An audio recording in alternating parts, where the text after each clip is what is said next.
Bienvenue sur Plein Potentiel, épisode 19. Mon nom est Francis Lapointe et aujourd'hui j'ai reçu Josée Kerry sur le podcast. Josée qui est une ancienne policière et maintenant à la retraite de la GRC est venue nous parler de son parcours, de son expérience en tant que policière. Josée qui a fait un trouble de stress post-traumatique au fil de toutes ces années-là en tant que policière. Elle a vu énormément de choses difficiles. Le trouble de stress post-traumatique, pour ceux qui ne connaissent pas, c'est en fait, il y a différents symptômes qui accompagnent ça, dont des flashbacks, des cauchemars, une hypervigilance qui est souvent qui caractérise souvent ce trouble-là.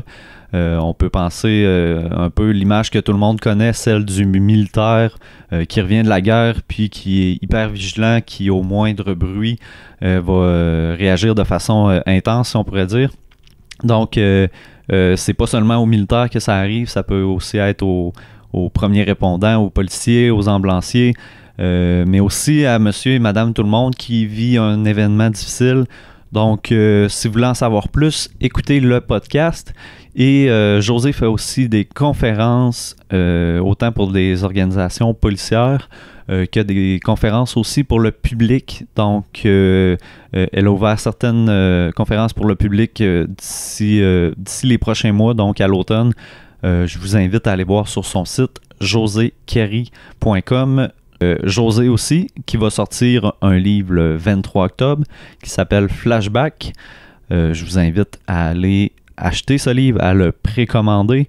Donc, autant elle va parler de son histoire dans ce livre-là, mais elle va aussi partager 10 histoires de gens du public qui ont vécu un trouble de stress post-traumatique. Donc, c'est pas simplement pour les gens qui interviennent, là, policiers, ambulanciers et pompiers, là, c'est vraiment pour tout le monde. Je pense que vous pourriez avoir une bonne lecture avec ce livre-là. D'ailleurs, je vais faire tirer un de ces livres. Donc, soyez à l'affût de ma page Facebook ou de ma page Instagram. Il va bientôt avoir une publication à ce sens-là. Et donc, je vous invite à partager cette publication-là et à suivre les instructions là, de cette publication si vous souhaitez participer au concours. Vous pouvez retrouver ma page Facebook et ma page Instagram dans les commentaires ou plutôt la description de ce podcast.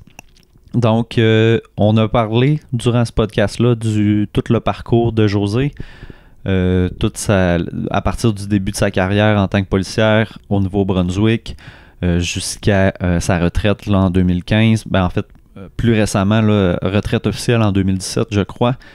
Et on a parlé énormément de choses là aussi au niveau de qu'est-ce qui devrait être amélioré pour les policiers dans les façons de faire, comment mieux prendre soin de soi en tant que personne, en tant que policier, d'être capable de se fixer des limites, de se permettre de se fixer des limites. On a parlé d'over-performance, en fait, là. Les gens qui vont peut-être travailler trop ou être dans le perfectionnisme. Donc, comment que ça peut affecter la vie d'une personne. On a parlé aussi de ses différents projets, là, autant ses conférences que son livre. Et Josée aussi qui, comme elle le dit si bien, gosse du bois. Donc, elle fait des fabrications là, en bois là, avec son conjoint. Donc, je vous invite à aller suivre tout ce que Josée fait. Elle a une page Facebook, Histoire d'une fille et du TSPT. D'ailleurs, si vous entendez cette abréviation-là durant le podcast, ça signifie trouble de stress post-traumatique. Donc, allez suivre Josée sur sa page Facebook, sur son site internet et merci d'être à l'écoute. Bien sûr, si vous aimez le podcast, pouce en l'air, partage, évaluez le podcast, dépendamment d'où vous écoutez. Et en terminant, je vous invite à vous abonner à ma chaîne YouTube. Et avant de vous laisser pour le podcast, je veux ajouter que le podcast est en diffusion sur la radio H2O depuis déjà quelques semaines. Donc, si vous voulez écouter Plein Potentiel sur cette radio-là, c'est le dimanche à 9h et le lundi 14h. Donc, merci à la radio H2O et podcast.com qui ont énormément de podcasts. Je vous invite à aller voir ça. Donc, sans plus attendre, le podcast avec José Kerry. Donc, bon épisode. Merci. Parfait. Donc, premier podcast. Oui. Je suis content de t'avoir. Bienvenue sur le podcast.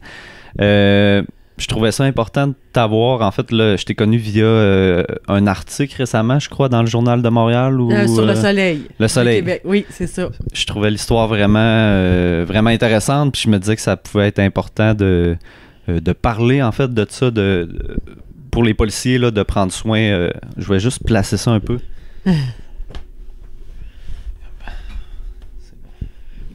Oui, c'est ça. En regardant, en lisant, en fait, l'article, là, je me disais... Ça ferait vraiment une bonne invitée. Je pense que ça serait important de parler de l'importance des policiers, de prendre soin d'eux au niveau mental, d'ouvrir aussi un dialogue, puis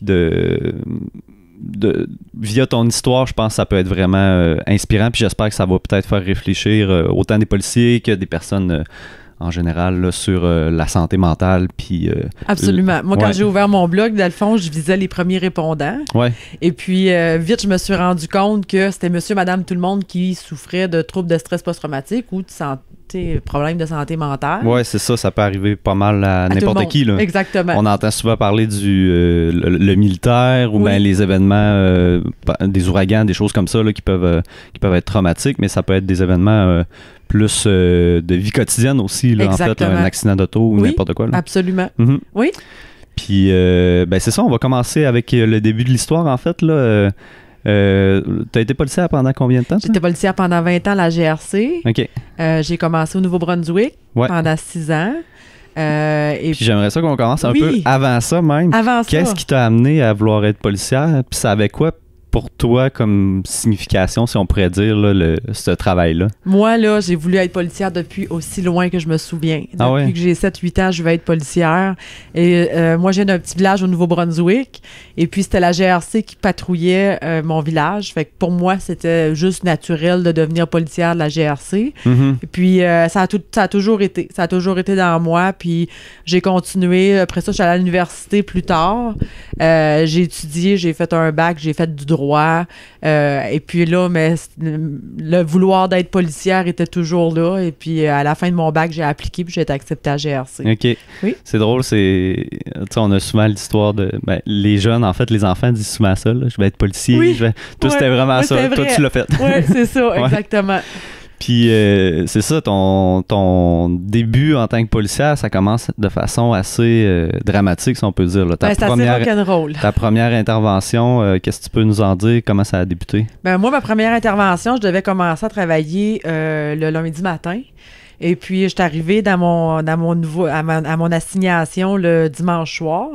Et puis, je dois dire que finalement, où est-ce que je suis partie travailler, je travaillais... il y avait la plus grosse réserve autochtone de l'Est du Canada qui était dans mon territoire. Et puis moi, quand j'étais à l'entraînement, on me disait souvent « fais attention ». À ce moment-là, c'était violent. Tu sais, on parle de 23 ans passés, je ne le sais plus aujourd'hui, mais il y a 23 ans passés, c'était ce posting-là, et c'était un posting très occupé, puis c'était violent, il y avait beaucoup de violence. C'était connu pour ça. Là. C'était reconnu pour ça, puis je m'étais fait dire justement à l'entraînement par des caporaux qui étaient mes professeurs, fais attention à toi, puis là, je me demandais pourquoi qu'il y avait juste moi qui se faisait dire des warnings comme ça, tu sais, pourquoi? Puis là, j'étais allée fouiller, puis j'avais trouvé que c'était ça. Puis je me souvenais que quand j'étais plus petite, quand j'étais plus jeune, il y avait eu un pacte de suicide de jeunes filles dans cette communauté-là. Puis je m'étais dit, OK, là, parce que je connaissais pas la communauté quand j'ai eu mon assignation, je savais pas c'était où.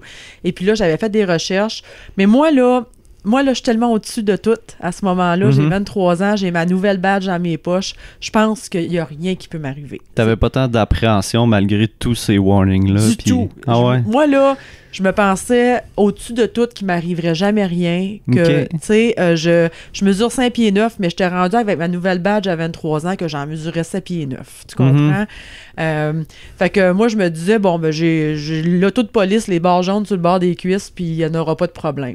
C'est-tu de quoi qui est répandu un peu, cette façon-là de voir les choses, les policiers, tu sais, de se croire...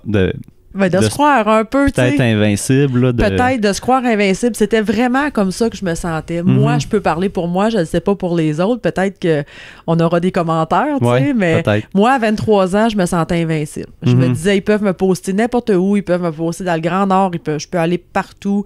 Je voyais pas qu'il pourrait m'arriver quelque chose de ton âme. De mon âme, exactement. J'ai tous mes outils. Je peux me protéger. J'ai appris à me protéger.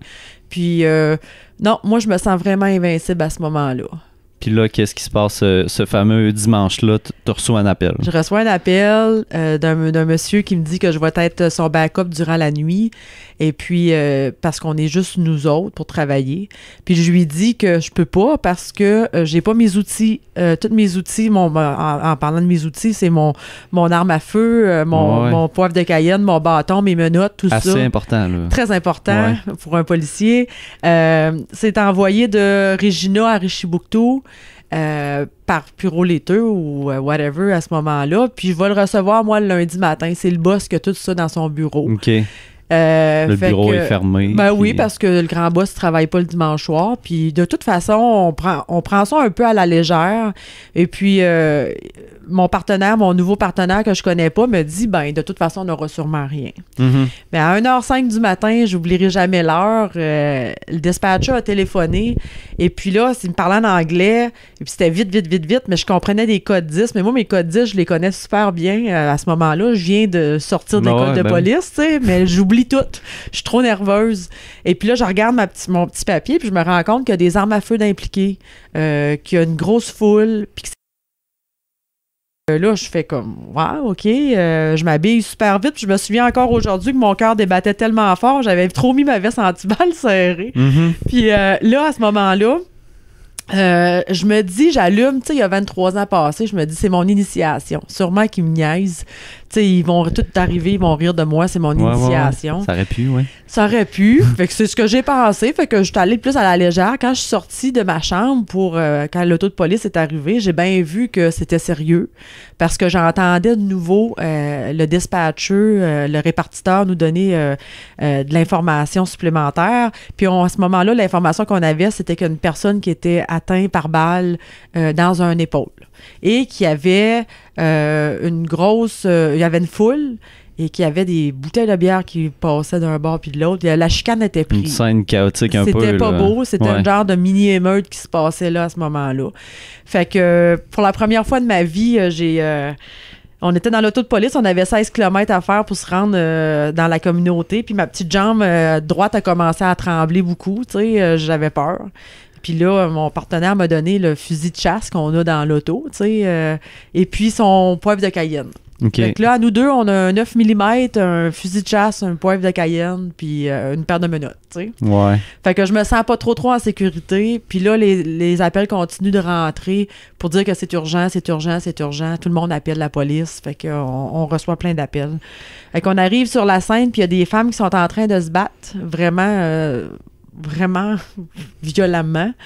Et puis là, moi, je suis obligée de sortir de l'auto sans mon arme à feu dans mes mains parce que je dois le remettre là. J'ai besoin de mes deux mains pour arrêter les femmes. Fait que je dis tout le temps, je suis comme ça. T'as un gros fusil de chasse, là. J'ai un gros fusil de chasse. Je peux pas l'avoir sur moi. Fait que je me dis, je suis comme sortie tout nu tu sais, moi, je suis identifiée police, mais j'ai pas rien pour me défendre. À part un poivre de Cayenne que j'ai dans ma poche, tu sais. Fait que finalement, on arrête les femmes puis tout ça, mais tout ce que je me rappelle aujourd'hui, c'est les cris des femmes et des enfants qui étaient sortis sur la scène. C'était atroce comme cri. C'était ça m'a accompagné pendant hyper longtemps, ces cris-là, tu sais. Puis finalement, on est rentré dans la maison mobile où est-ce que le crime avait eu lieu et la personne n'avait pas été tirée dans l'épaule, mais dans la tête. Et il y avait une dame qui était là, puis là, à ce moment-là, quand je suis rentrée, j'ai fait pipi dans mes pantalons. Je ne l'ai pas dit pendant longtemps. Hein? Ça fait à peu près, depuis que je fais des conférences, que je l'ai finalement dit, parce que j'avais eu tellement peur. Et puis là, à ce moment-là, j'ai peur de la mort. Je me rends compte que moi, j'ai peur de la mort. J'ai vécu dans une maison, une belle maison. Il n'y avait jamais eu de violence entre mes parents. Il n'y a pas de trou dans les murs. Il n'y a pas d'excréments de chien partout dans la maison. Là, c'est de la scène que j'ai. J'ai un mort. J'ai peur du mort. Mais c'est fou, qu'est-ce qui explique, selon toi, le changement de « je suis invincible » à « là, j'ai peur, là, j'ai la chienne ». Ah là, j'ai la chienne parce que je vois la mort en avant de moi, puis moi, je suis pas capable. Je me dis, je lâche la job. T'as pas été préparé comme à ça durant la formation, dans le fond? Je sais pas s'il y a un moyen de se préparer à ça, en fait. Pas que je me souviens. Tu sais, souvent, il y en a, justement, j'ai donné une conférence à des pompiers il y a 2 jours, puis il y a quelqu'un qui m'appelait hier matin, puis il me disait, tu sais, il y a quelqu'un qui leur dit, ben vous êtes formés à ça. Mais le gars, il me dit, moi, je suis formé à prendre une hausse puis éteindre un feu. Je suis pas formé à ramasser un bébé brûlé.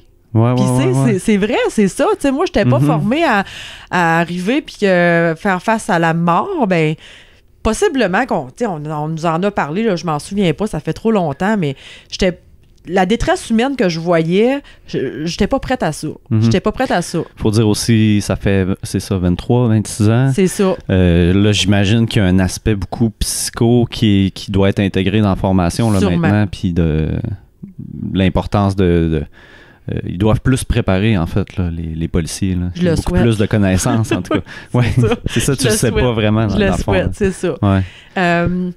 Mais fait qu'à ce moment-là, moi, j'ai décidé que je lâcherais ma job. Mais tu sais, depuis que j'ai 7-8 ans que je veux faire policière, moi, puis j'étais arrivée dans mon petit village, là, après ma graduation, puis presque tout le monde m'attendait. J'avais le plus gros party de la Terre. J'étais devenue quelqu'un d'important. Puis là, j'allais tout lâcher ça, là, tu sais. Fait que...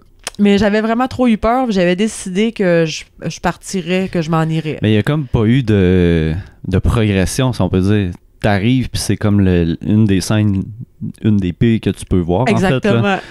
Tandis que dans une carrière, j'imagine que t'en vois une coupe de même, là, mais tu dois pas en voir tant que ça. Là, normalement, il doit y avoir plus de quoi de progression. Tu vois des choses de plus en plus difficiles, ou en tout cas... C'est assez rare que t'arrives direct sur le premier chiffre puis que là... je pense que oui. T'as un coup de pelle dans la face de la main. Oui, j'avais un méchant coup de pelle dans la face, puis c'est ça.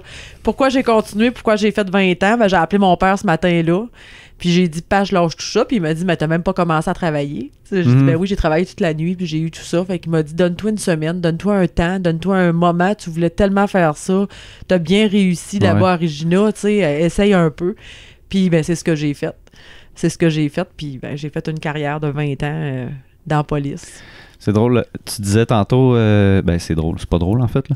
Tu disais tantôt que tu te rappelles encore du cri des femmes lors de la première scène. Les femmes et les enfants, c'était atroce. Puis ça veut-tu dire, selon toi, que c'est vraiment, déjà là, tu as eu les graines qui ont été semées du trouble de stress post-traumatique? C'est clair. Que tu aies encore aussi clairement là, oui, parce que là. Moi, en entraînement, avec ma psychologue, j'ai été obligée de traiter cette scène-là parce que c'était la première goutte, mais moi, à ce moment-là, je connais pas que ça s'appelle un trauma. Tu sais, moi, c'est ma job de police. Tu sais, tu comprends, j'ai signé en bas d'une feuille pour être une police, j'ai une badge dans ma poche, puis je suis la police, ben faut que j'y aille. Que t'aies peur ou t'aies pas peur, ben il faut que tu y ailles. Mais je crois plus ça aujourd'hui. Mais oui, à ce moment-là, c'est mon premier chiffre, premier trauma. Dans mon livre, je l'écris, premier chiffre, premier trauma. Mais j'ai rien fait avec ça, là. J'ai eu peur. C'est resté là. Ben oui. Pendant longtemps. Ben oui, pendant longtemps. Là, on a réglé ça il y a un an et demi passé, tu sais. Ouais. Puis, suite à ça, ben j'imagine qu'après ça, il y a eu... T'as continué à travailler, t'as probablement eu beaucoup d'interventions, mais je sais que tu parles de une en particulier. Je sais pas exactement ça s'est passé quand après. Je crois que c'était un braquage. T'es intervenu sur un...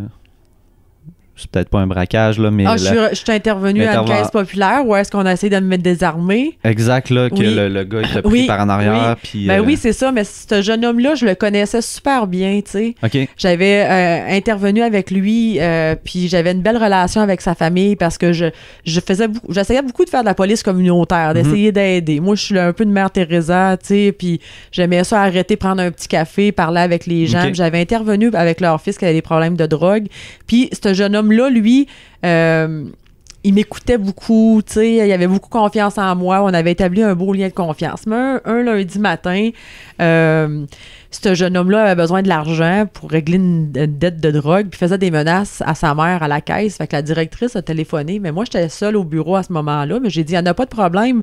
Moi, je vais intervenir avec le jeune homme parce que il va m'écouter. Il fallait que je vienne l'arrêter. Là. Il avait fait des menaces de mort, il a essayé de faire d'extorsion. Et puis là... T'avais un bon lien avec. Un tu super t'attendais bon lien. à Ben oui. une intervention relativement qui se passe bien. Là. Parce qu'à ce moment-là, on n'était pas des duos dans nos autos. On était solo toujours. Fait que moi, je suis partie pour aller régler ça en quelques minutes, pour moi, dans ma tête, là, tu sais, qu'on réglerait ça. Et puis quand je suis arrivée, ben, il m'a pris au cou. J'ai pas eu le temps de réagir, j'ai jamais eu le temps de me reculer. Il m'a pris au cou pour m'étouffer.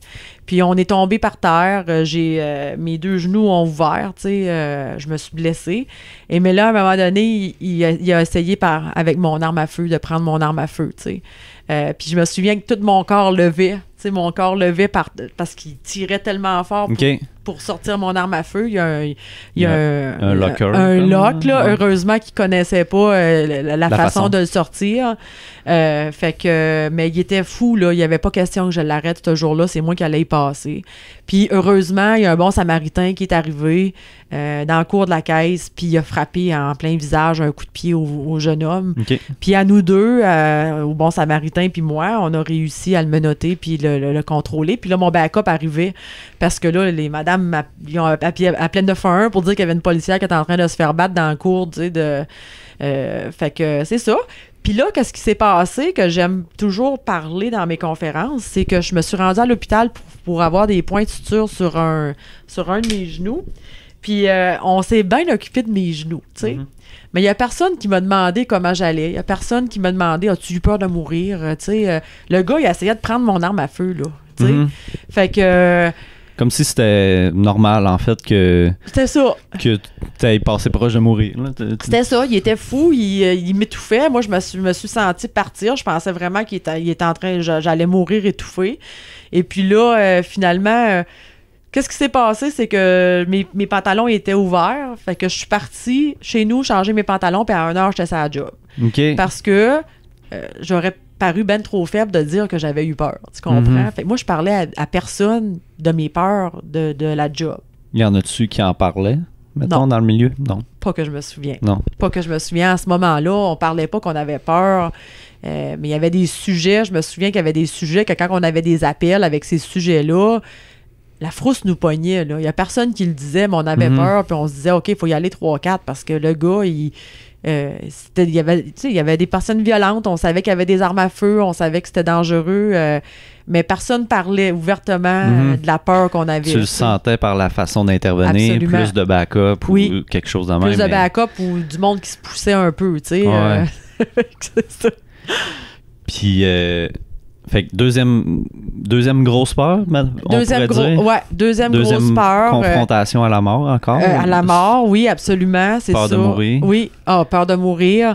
Vraiment, là, ce jour-là, j'ai cru que j'y passais. Là, j'ai comme vu... Tu sais, quand on dit que tu vois ta vie défiler, j'ai comme vu ça en quelques secondes. Ça s'est passé très, très vite. Heureusement que le monsieur est arrivé, puis... ce monsieur-là, là, je me souviens pas de son nom, je me souviens de son visage, je me souviens de lui. Il m'a sauvé la vie, là, tu sais. Puis ça, c'était combien de temps, mettons, après le début de... Ça, j'avais à peu près 3 ans de service à ce moment-là. Ouais. Fait que là, t'avais un peu plus d'expérience. Oui, ça s'est quand même bien passé à travers ces 3 ans-là. Il n'y a pas eu de grosses interventions. Ah oui, non. À tous les jours. Tous les jours. Presque. Parce que moi, ce qui est arrivé, c'est que j'ai fait mon 6 mois d'entraînement avec mon superviseur. Il me dit, après que tu as 6 mois, là, il décide s'il te garde ou pas. Fait que moi, ils m'ont gardé. Puis là, apparemment que j'avais fait une bonne job. Fait que il y avait beaucoup de tension entre les Autochtones puis les Blancs à cause de la pêche au homard, à cause de la couronne. Fait que, qu'est-ce qu'ils ont décidé de faire, la GRC, c'est de faire plus de police communautaire et de poster dans la réserve un policier sur chaque chiffre. Puis c'est moi qui ai été l'heureuse élue. Fait qu'après 6 mois de service, je suis partie là-bas. Puis là, à ce jour-là, puis j'aime pas ça, puis je suis pas en train de critiquer les réserves, ou c'est pas ça que je fais quand je dis ça, mais j'ai côtoyé la violence à chaque jour. Malheureusement, à ce moment-là, quand j'étais là, il y avait beaucoup de violence envers les femmes, beaucoup de violence envers les enfants, beaucoup de violence envers eux autres. Puis la violence est souvent tournée vers nous autres parce qu'on n'était pas bienvenus. quand on répondait à des appels, on se faisait crier toutes sortes d'affaires, on se faisait crier riot, riot, riot. T'sais, les gens se mettent contre nous autres. Se faire casser des fenêtres de l'auto de police, ça arrivait souvent. Se faire lancer des bouteilles de bière. Fait que là, j'ai connu, c'est là que ça... Les traumas, là... Ils se sont accumulés. Plein. Moi, j'ai fait pipi dans mes culottes bien plus qu'une fois. Là. Ça veut dire que là, tu penses que tu vas y passer. Là, tu perds comme tout, le contrôle de ton corps. Tu perds le contrôle. Tu as tellement façon, peur. Mon corps, je me souviens plusieurs fois qu'il a tremblé, mais moi, je n'allais pas dire ça à personne. Là, voyons donc, j'aurais l'air ben trop faible. Puis je me souviens de monter sur des appels avec justement des sujets que je savais que ça serait violent, que ça finirait pas avec même t'es bien fine, t'es bien belle, tu parles, ça passera pas. Je me souviens d'écrire papa, maman, je vous aime, puis mettre ça dans ma veste anti-balle. Je me disais, si je meurs, il va y avoir un dernier petit mot de moi. J'ai fait ça souvent. Je faisais ça, j'écrivais ça vite fait, puis je mettais ça dans ma veste, puis je m'en allais sur mon appel. Ça veut dire que tu t'en vas à un chiffre, tu t'en vas travailler avec comme attendre, comme possibilité dans ta tête que peut-être que je ne vais pas revenir. Oui, c'est fou, là. Sur des appels spécifiques que je faisais ça. Il y avait des personnes spécifiques qu'on savait qui haïssaient la police, on savait que c'était des personnes qui étaient très violentes. Les armes à feu étaient disponibles. Fait que toi, tu rentres là-dedans, là, t'es deux, là, puis tu le sais qu'à deux, ça sera pas évident. Tu sais que ça va être physique, là. C'est pas par la discussion que tu vas les avoir nécessairement. Non, à un moment donné, il y avait eu une mode, juste pour te donner un exemple, il y avait eu une mode du poivre de Cayenne. Fait que là, les jeunes, qu'est-ce qu'ils faisaient? C'est qu'ils se promenaient tous avec des lunettes de ski, parce que nous autres, si qu'on sprayait, ça fonctionnait pas, mais eux autres avaient des poivres de Cayenne.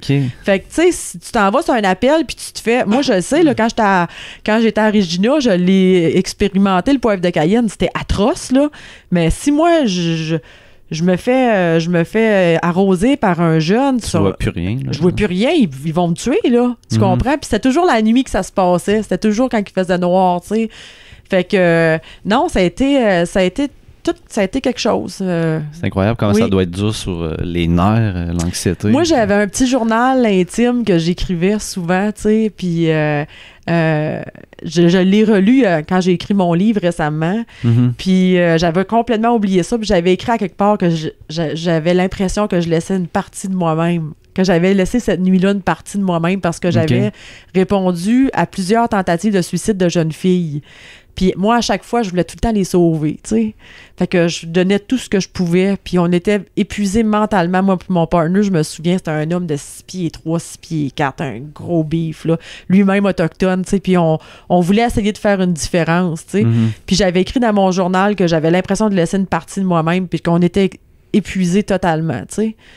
Ouais. Mais je continuais parce que il y avait des bons coups d'autres fois. D'autres fois, tu sauvais une maman, tu sais, juste de donner un exemple, là, il y a une maman qui est en train d'allaiter son bébé dans un lazy boy comme ça, puis le conjoint, il la tire avec un fusil, puis ça passe à ça de sa tête.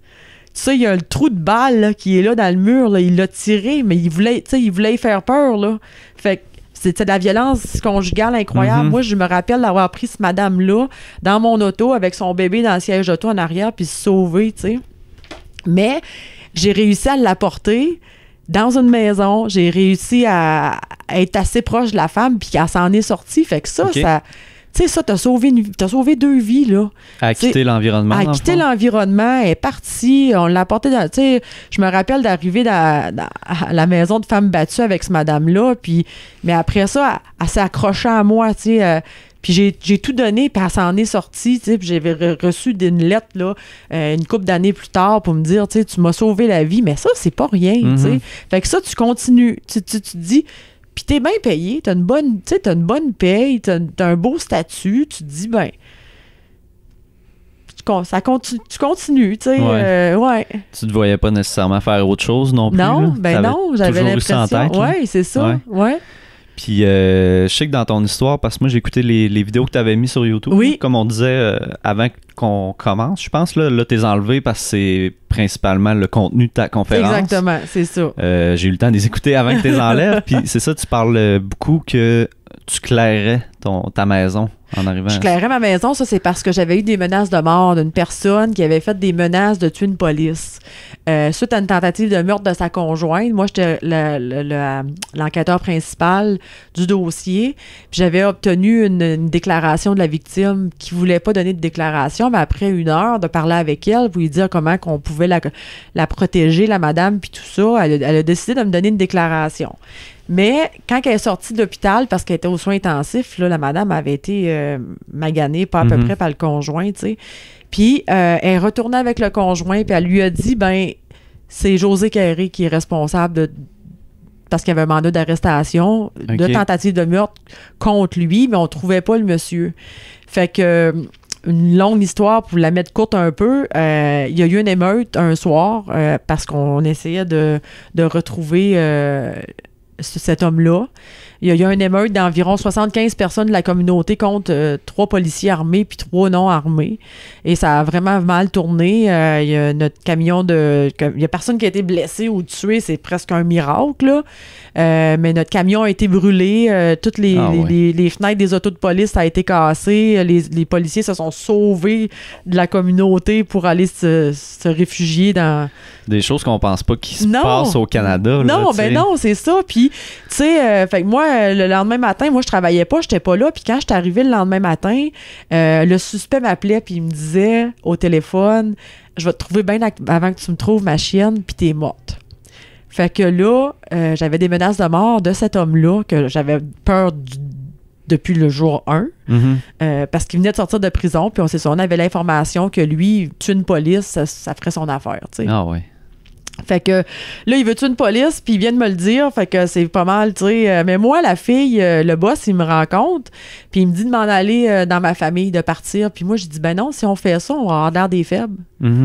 Ça n'a aucun sens, là. Aucun sens. Aujourd'hui, j'espère que s'il y a des gens qui nous écoutent, là, que ils mettront jamais leur vie comme ça en danger, tu sais. Fait que moi, ce qu'on a fait, c'est qu'on m'a sorti de mon assignation qui était dans la communauté autochtone, puis on m'a ramené à 16 km. Mais tout le monde savent la femme police, elle habite où, tu sais, c'est un petit village. Tout le monde savent j'habite où.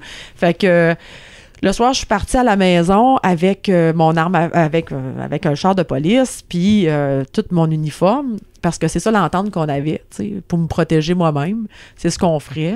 Fait que... Juste pour être sûr, je comprends. Oui. Est-ce que tu avais été changé de place ou bien... Ben, je t'ai ramené à 16 km plus proche. OK. Tu n'étais plus sur la réserve, dans le fond? Non. OK. Non. T'es pas si loin non plus, là, 16 km, c'est ça. Tim Horton est là, tout est là, tout le monde va là, tu sais, tout le monde, tous les jours vont dans l'autre communauté.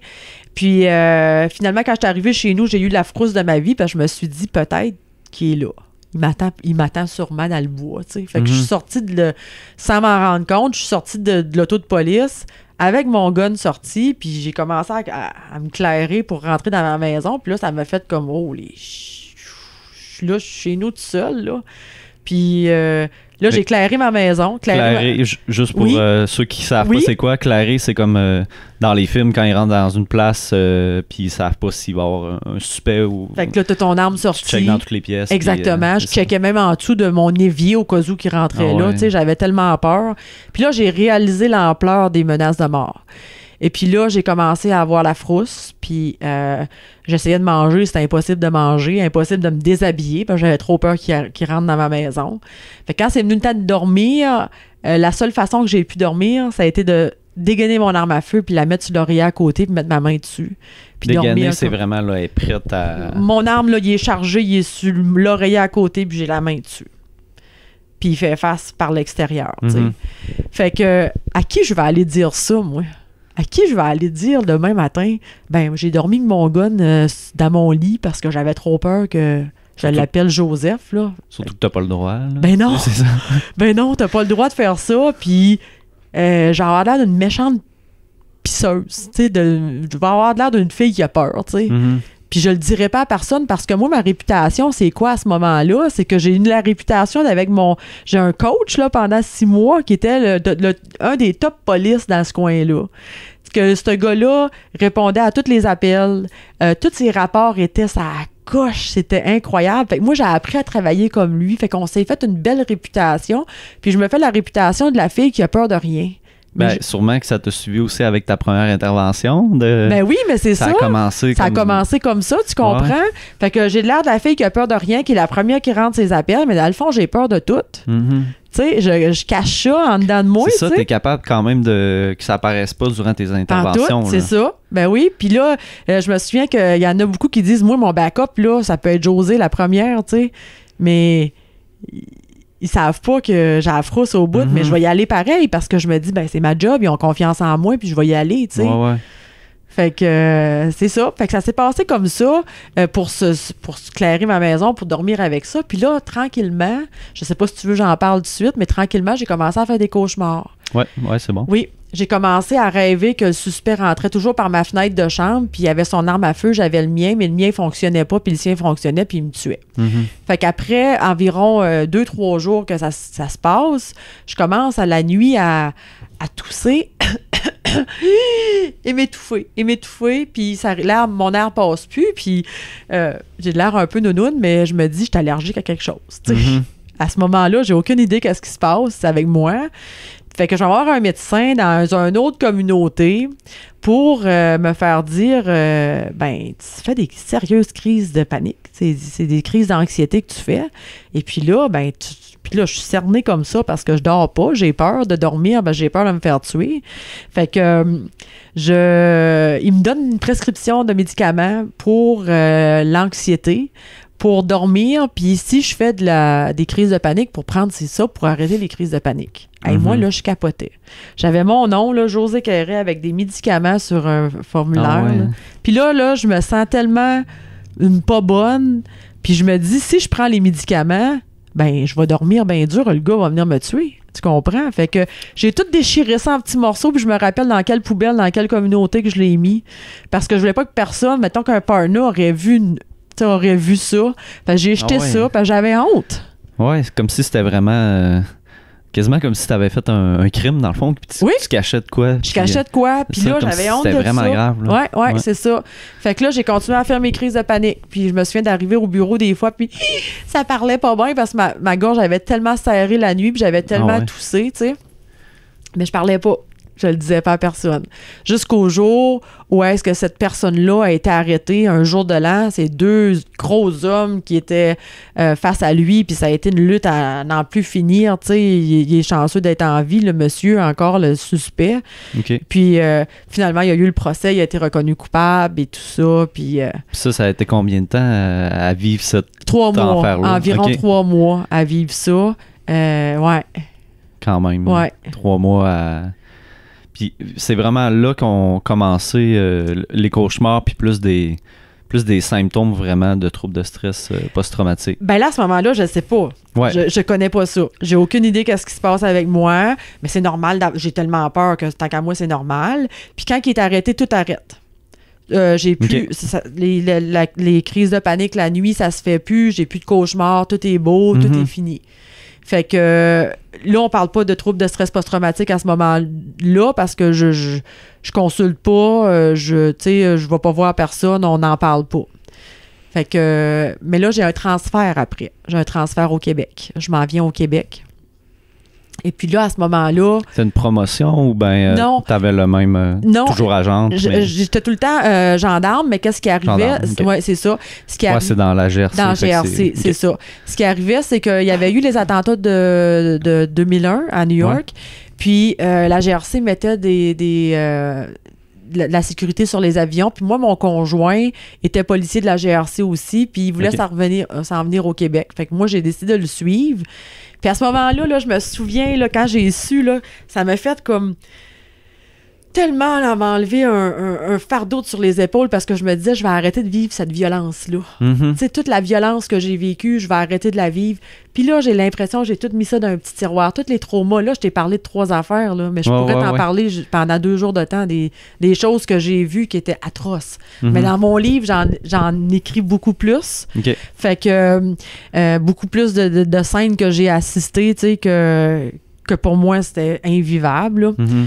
Ça ajoute une couche à chaque fois. Là. À chaque fois, tu sais, t'as l'impression que t'as laissé une petite partie, tu sais, que soit j'ai eu peur ou que c'était des scènes tellement dégueulasses que, tu sais, tu veux en vomir, là. Tu sais, j'ai sorti d'une scène à un moment donné, j'ai malheureusement vomi devant les gens qui étaient attroupés dehors parce qu'ils savaient qu'il se passait quelque chose dans la maison. Je pouvais juste pas prendre ça, tu sais.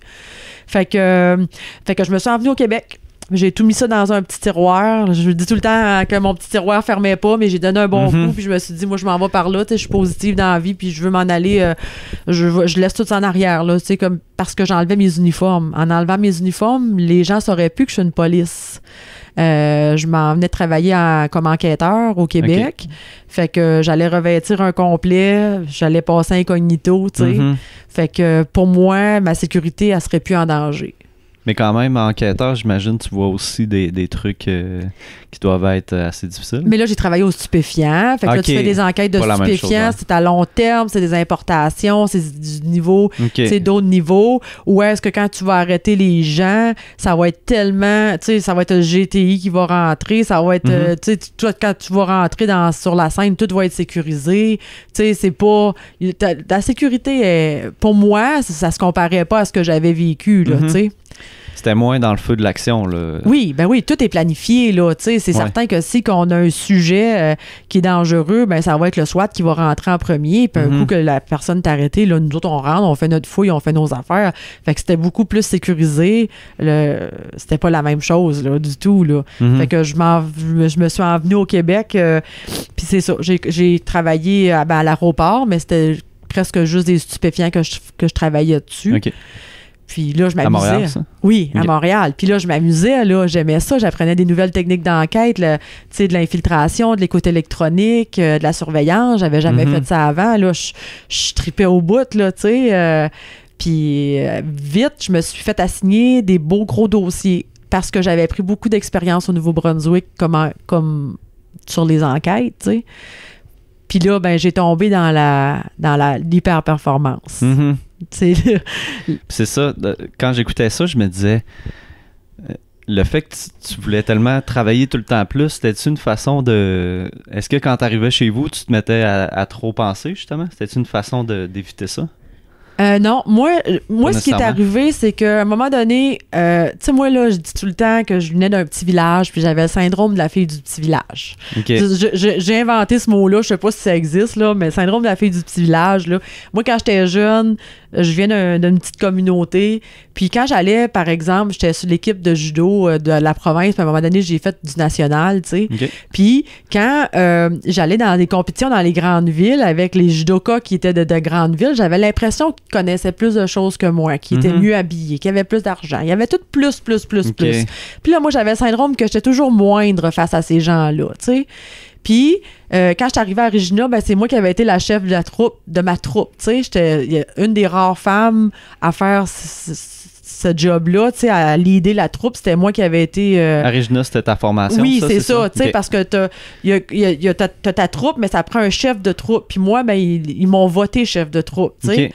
Puis on était 12 gars, 12 filles, c'est moi qui ai fait la job, puis j'ai fait une bonne job. Fait que là, mon syndrome de la fille du petit village, il commence à prendre le bord, je commence à me faire confiance. Puis le leadership, j'ai tout le temps été une leader depuis que j'étais jeune, mais là, ça prend de l'ampleur, tu comprends? Fait que quand j'arrive au Québec, il y a un boss qui me dit, José, toi, là, faut que tu vises le top. En haut. Tu vises carrément en haut parce que tu es capable de le faire. Ça, quand j'écoutais ton histoire, je trouvais que ça revenait souvent, ça. Quelqu'un qui te dit ça. Je pense que tu l'as dit peut-être 2-3 fois. Là, tu sais, quelqu'un qui te dit, vas-y, t'es capable de te rendre plus haut, t'es capable de te rendre plus loin. C'est-tu de quoi que t'aurais fait s'il n'y avait pas la personne qui... Ben là, il me donnait confiance incroyable, tu sais, parce que les personnes qui m'ont dit ça, c'est des personnes que j'estimais tellement en plus. Fait que les personnes qui me disent ça, je l'estime, ils me donnent confiance en moi. Fait que je me suis dit, moi, un jour, je vais être la commissaire de la GRC. La commissaire, c'est la au top. Il n'y avait jamais de femme qui avait fait ce job-là, mais je ne l'ai jamais dit à personne. J'ai tout le temps gardé ça en dedans de moi-même. Puis je me disais, ton objectif un peu. Puis lui, il me disait, travaille comme tu travailles, puis tout va tout le temps se placer. Puis c'est ça qui s'est passé avec moi au Québec. Je travaillais, puis on venait me chercher pour m'apporter à une autre section. J'ai jamais demandé un transfert, moi, tu sais. Ça a tout le temps été, ben on voudrait t'avoir là, tu t'en viens là, puis après ça, il y a une promotion, applique, tu vas l'avoir, j'applique, j'ai la promotion. Après ça, on vient me chercher pour aller au terrorisme. Je m'en vais là parce qu'il y a des nouvelles techniques d'enquête, je veux apprendre, mais pendant tout ce temps-là, moi, là, mon but de monter en haut, là, ça se place tout seul, tu comprends? Puis une chemise blanche, tu sais, t'es officier, fait que ma chemise blanche, je travaillais pour, sans en parler, mais je travaillais pas nécessairement pour obtenir ma chemise blanche parce que j'aimais tellement ça. Mais là, j'étais chef d'équipe, de très jeune, j'ai été chef d'équipe, puis moi, j'aime le monde. Fait que j'aimais travailler avec le monde, tu sais, j'aimais travailler avec mes équipes. Il me semble que j'avais tout le temps des bonnes équipes, j'avais tout le temps du bon monde pour travailler ensemble, on avait tout le temps du fun. Ça se faisait, mais je travaillais comme ça se pouvait pas. Ça avait aucun sens de travailler comme je faisais. Moi, par exemple, mon horaire, c'était là, je me levais le matin très tôt. Là, j'allais courir parce qu'en plus, je voulais être une super sportive. Fait que là, j'allais courir très tôt le matin. Le nom de ta conférence, c'est quoi déjà? C'est Superwoman, Super Cop, Super Mom, paf dans le mur. Parce que je l'ai fait assez fort, le mur, là, à un moment donné. Tu sais, c'est ça, parce que je veux être super dans tout, moi, tu sais. Fait que ma journée, ça se résume à je m'en vais courir très tôt le matin, genre à 5 heures du matin. Après ça, je lève mes petites parce que j'ai 2 enfants. Et puis là, elles sont tout petites, là, c'est des bébés à ce moment-là. Puis je m'en vais porter, tu sais, comme accès, garderie, école. Puis là, tu cours vite dans le trafic. Arrive, là, je fais ma journée de travail qui équivaut à presque... À Montréal, en plus. Ouais, c'est ça. Dans le trafic. Ouais, fait que là, j'équivaut à... Là, souvent, il y en a qui me disaient, toi, tu fais 2 journées de travail dans une. Puis c'était vrai parce que je m'arrêtais pas dîner, je m'arrêtais pas prendre de pause, je m'arrêtais pas parler. Puis je travaillais, je sortais la job. Ben, c'est sûr, je t'ai aimé, hein, parce que quand tu as un employé qui sort la job comme ça, ben, puis tu vas y en donner plus parce que tu sais qu'elle va le faire. Puis moi, ben, j'en prenais plus moi-même, là, j'en voulais tout le temps plus de la job, tu sais. Puis après ça, ben, je m'en venais ramasser mes petites à l'école puis à la garderie. Puis là, quand j'arrivais à la maison, je voulais être la meilleure mère de la Terre. Parce que je voulais compenser, parce que pour des fois, pour pas être là, parce que je faisais beaucoup de surtemps. Fait que là, ben, j'allais au parc, puis je faisais des bricolages, puis je faisais du temps, je faisais les meilleurs petits brocolis de la terre, les petites purées, les petits tout ça. Même si tu travaillais énormément, tu voulais pas que ça nuise à ta relation avec tes enfants. Puis là, les petits massages, puis le bain, puis coucher le bébé. Puis là, dès qu'il dormait, je retournais travailler parce qu'on était en opération, là. Puis là, la gang de monde au bureau, les gars...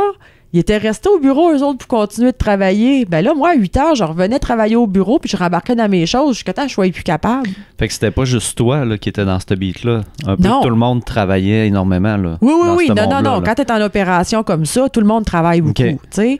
Mais là, moi, je m'occupais j'avais les enfants en plus de venir m'occuper, tu comprends? Fait que je revenais, puis je faisais ça, puis je travaillais comme ça. Fait qu'à un moment donné, ce qui est arrivé, c'est que là, on s'entend que je suis une super police, hein? Ça va bien ma job en tabarnouche, mais je travaille pour 2, tu sais.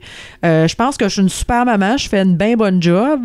Puis là, je cours, puis j'ai des amis, puis moi, j'invite tout le monde à la maison. Puis tu sais, je suis la fille bien sociable, puis tout ça. Mais le papa, là-dedans, là, il n'y a plus de place. Puis moi-même, j'ai plus de place. Je m'occupe pas de moi-même, tu sais. Je m'occupe de tout le monde autour, mais je m'occupe pas de moi. Puis papa, ben, il se tanne, tu sais, à un moment donné. Fait qu'on se sépare. Puis là, moi, je me retrouve au Québec, puis toute ma famille est au Nouveau-Brunswick. J'ai aucun plan B. J'ai pas personne pour me donner un coup de main avec mes enfants. Fait qu'une semaine sur 2, j'ai mes petites, puis l'autre semaine, sont avec papa. Fait que qu'est-ce que je fais dans la semaine que je les ai pas? Je travaille des doubles pour me reprendre de la semaine d'avant. Puis là, j'embarque là-dedans, puis c'est l'hyper-performance, puis... mais là, on a des opérations, des grosses opérations de drogue ou... Puis là, c'est quelque chose. Le jour du round-up, là, quand tu t'en vas arrêter 45 personnes, là, c'est toi qui es l'enquêteur principal du dossier, puis tu es assis au quartier général, la GRC à Montréal, dans un... Puis de toutes les télévisions, sur toutes les chaînes de postes, puis toutes les postes, les chaînes télévisées. Puis là, tu vois ton opération, que c'est un succès, puis c'est toi le chef d'équipe. Ça doit tellement être valorisant. T'as pas idée comment. Fait que là, tu vas en donner plus encore, tu comprends? Tu vas tout le temps vouloir en donner plus. C'est ça. Puis moi, j'écoutais tes vidéos avec ma conjointe, puis elle disait c'est comme contradictoire parce que en t'écoutant, elle disait c'est vraiment le fun parce qu'elle est full ambitieuse, tu sais, elle veut tout le temps... On dirait que ça nous donnait le goût d'être comme ça, tu sais, de vouloir d'avoir des objectifs élevés, puis de de vouloir plus, de travailler fort. Sauf que, comme dans tout, il y a un trop, là, en fait. Exactement. Il y a un extrême, là. Puis je l'ai appris à mes dépens. Je l'ai appris. Moi, là, la femme que je te raconte, là, tout ça, là, elle n'existe plus. Là. C'est plus moi. Là. Ouais. Moi, j'ai appris à vivre avec des limites. J'ai appris à me mettre des limites, à m'imposer des limites. C'est comme si, dès le départ, tu t'es pas permis, justement, d'avoir des limites. Jamais. Là. Jamais. Peut-être que le contexte, le monde policier a fait en sorte que c'était difficile, pas juste pour toi. Là. J'imagine qu'il y en a beaucoup d'autres Oui, mais je pense que c'était ma personnalité. Okay. C'était dans moi. Le mix des deux. Exactement. C'était tout qu'un mix. C'était dans moi de tout le temps en donner plus, tout le temps vouloir aller plus loin, tout le temps vouloir... Tout est beau. Ça filme encore, tout est beau. Fait que tout le temps vouloir aller plus loin. Tout le temps vouloir aller plus loin, c'est ça. Fait que c'est... Après coup, qu'est-ce que tu ferais différemment?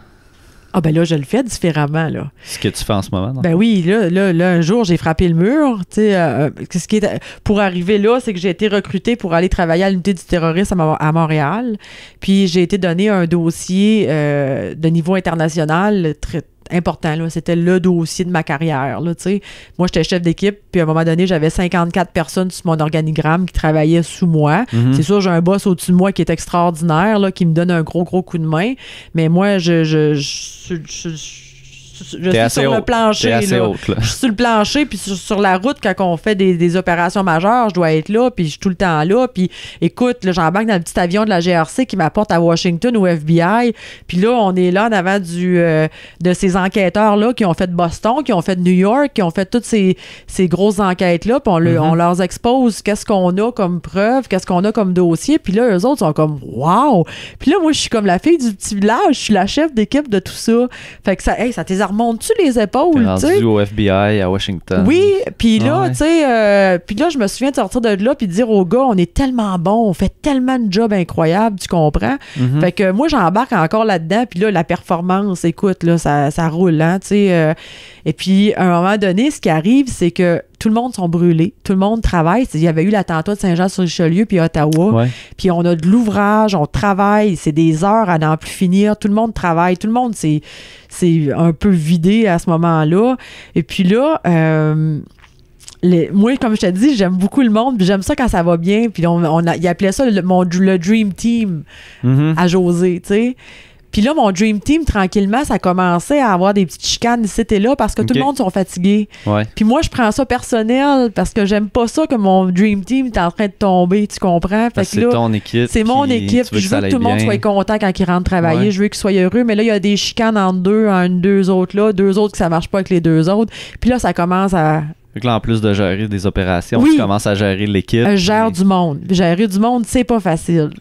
Puis tranquillement, moi, mon visage, il commence à m'engourdir. Je commence à tout le temps être en train de me toucher. J'ai l'impression que je suis... ça, c'est en janvier 2015. J'ai l'impression que je suis paralysée. Fait que... puis là, quand j'arrive chez nous le soir, puis je vomis. Un soir, deux soirs, trois soirs. Puis là, c'est normal de vomir à tous les soirs. Puis ton corps commence à lâcher, en fait. Il est plus capable. Ouais. Mais moi, je me dis, je suis juste fatiguée. Je vais me reposer. Puis de toute façon, l'enquête devait toujours finir, mais on trouvait tout le temps des nouvelles pistes d'enquête, puis on continuait toujours, tu sais. Fait que je me disais, quand ça va être fini, je vais prendre 2-3 semaines de vacances, puis là, après ça, je vais être bonne pour recommencer, puis tout va bien aller. Fait que... ça a duré 9 mois, 10 mois, ça a duré comme ça. Puis là, je me souviens que j'étais obligée de sortir de la maison, puis je m'en vais marcher le soir qui fait super froid dehors, puis je vomis dans le banc de neige, tu sais. Puis là, je me dis, voyons, il y a quelque chose qui se passe. Puis là, je me remets à tousser, puis à choquer comme je faisais il y a 15 ans passés. Puis qu'est-ce que c'est ça? Qu'est-ce qui se passe là? Mais moi, je suis fatiguée. As-tu fait un lien à ce moment-là? Non. Non? Non, mais dans ma tête, je suis juste fatiguée. Je suis fatiguée, mais je vois des choses au bureau, c'est violent. Dans notre dossier, c'est violent. C'est un peu ça que peut-être... Puis j'aime pas ça, regarder ça. C'est ça, quand on trouve des choses violentes, tout le monde...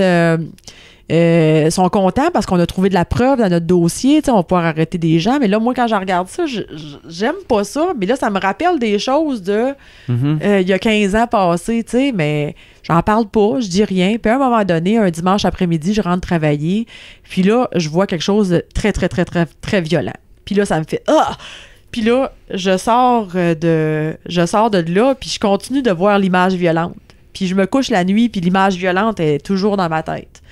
Et puis le lendemain matin, je rentre travailler. Mais j'étais en formation pour une semaine.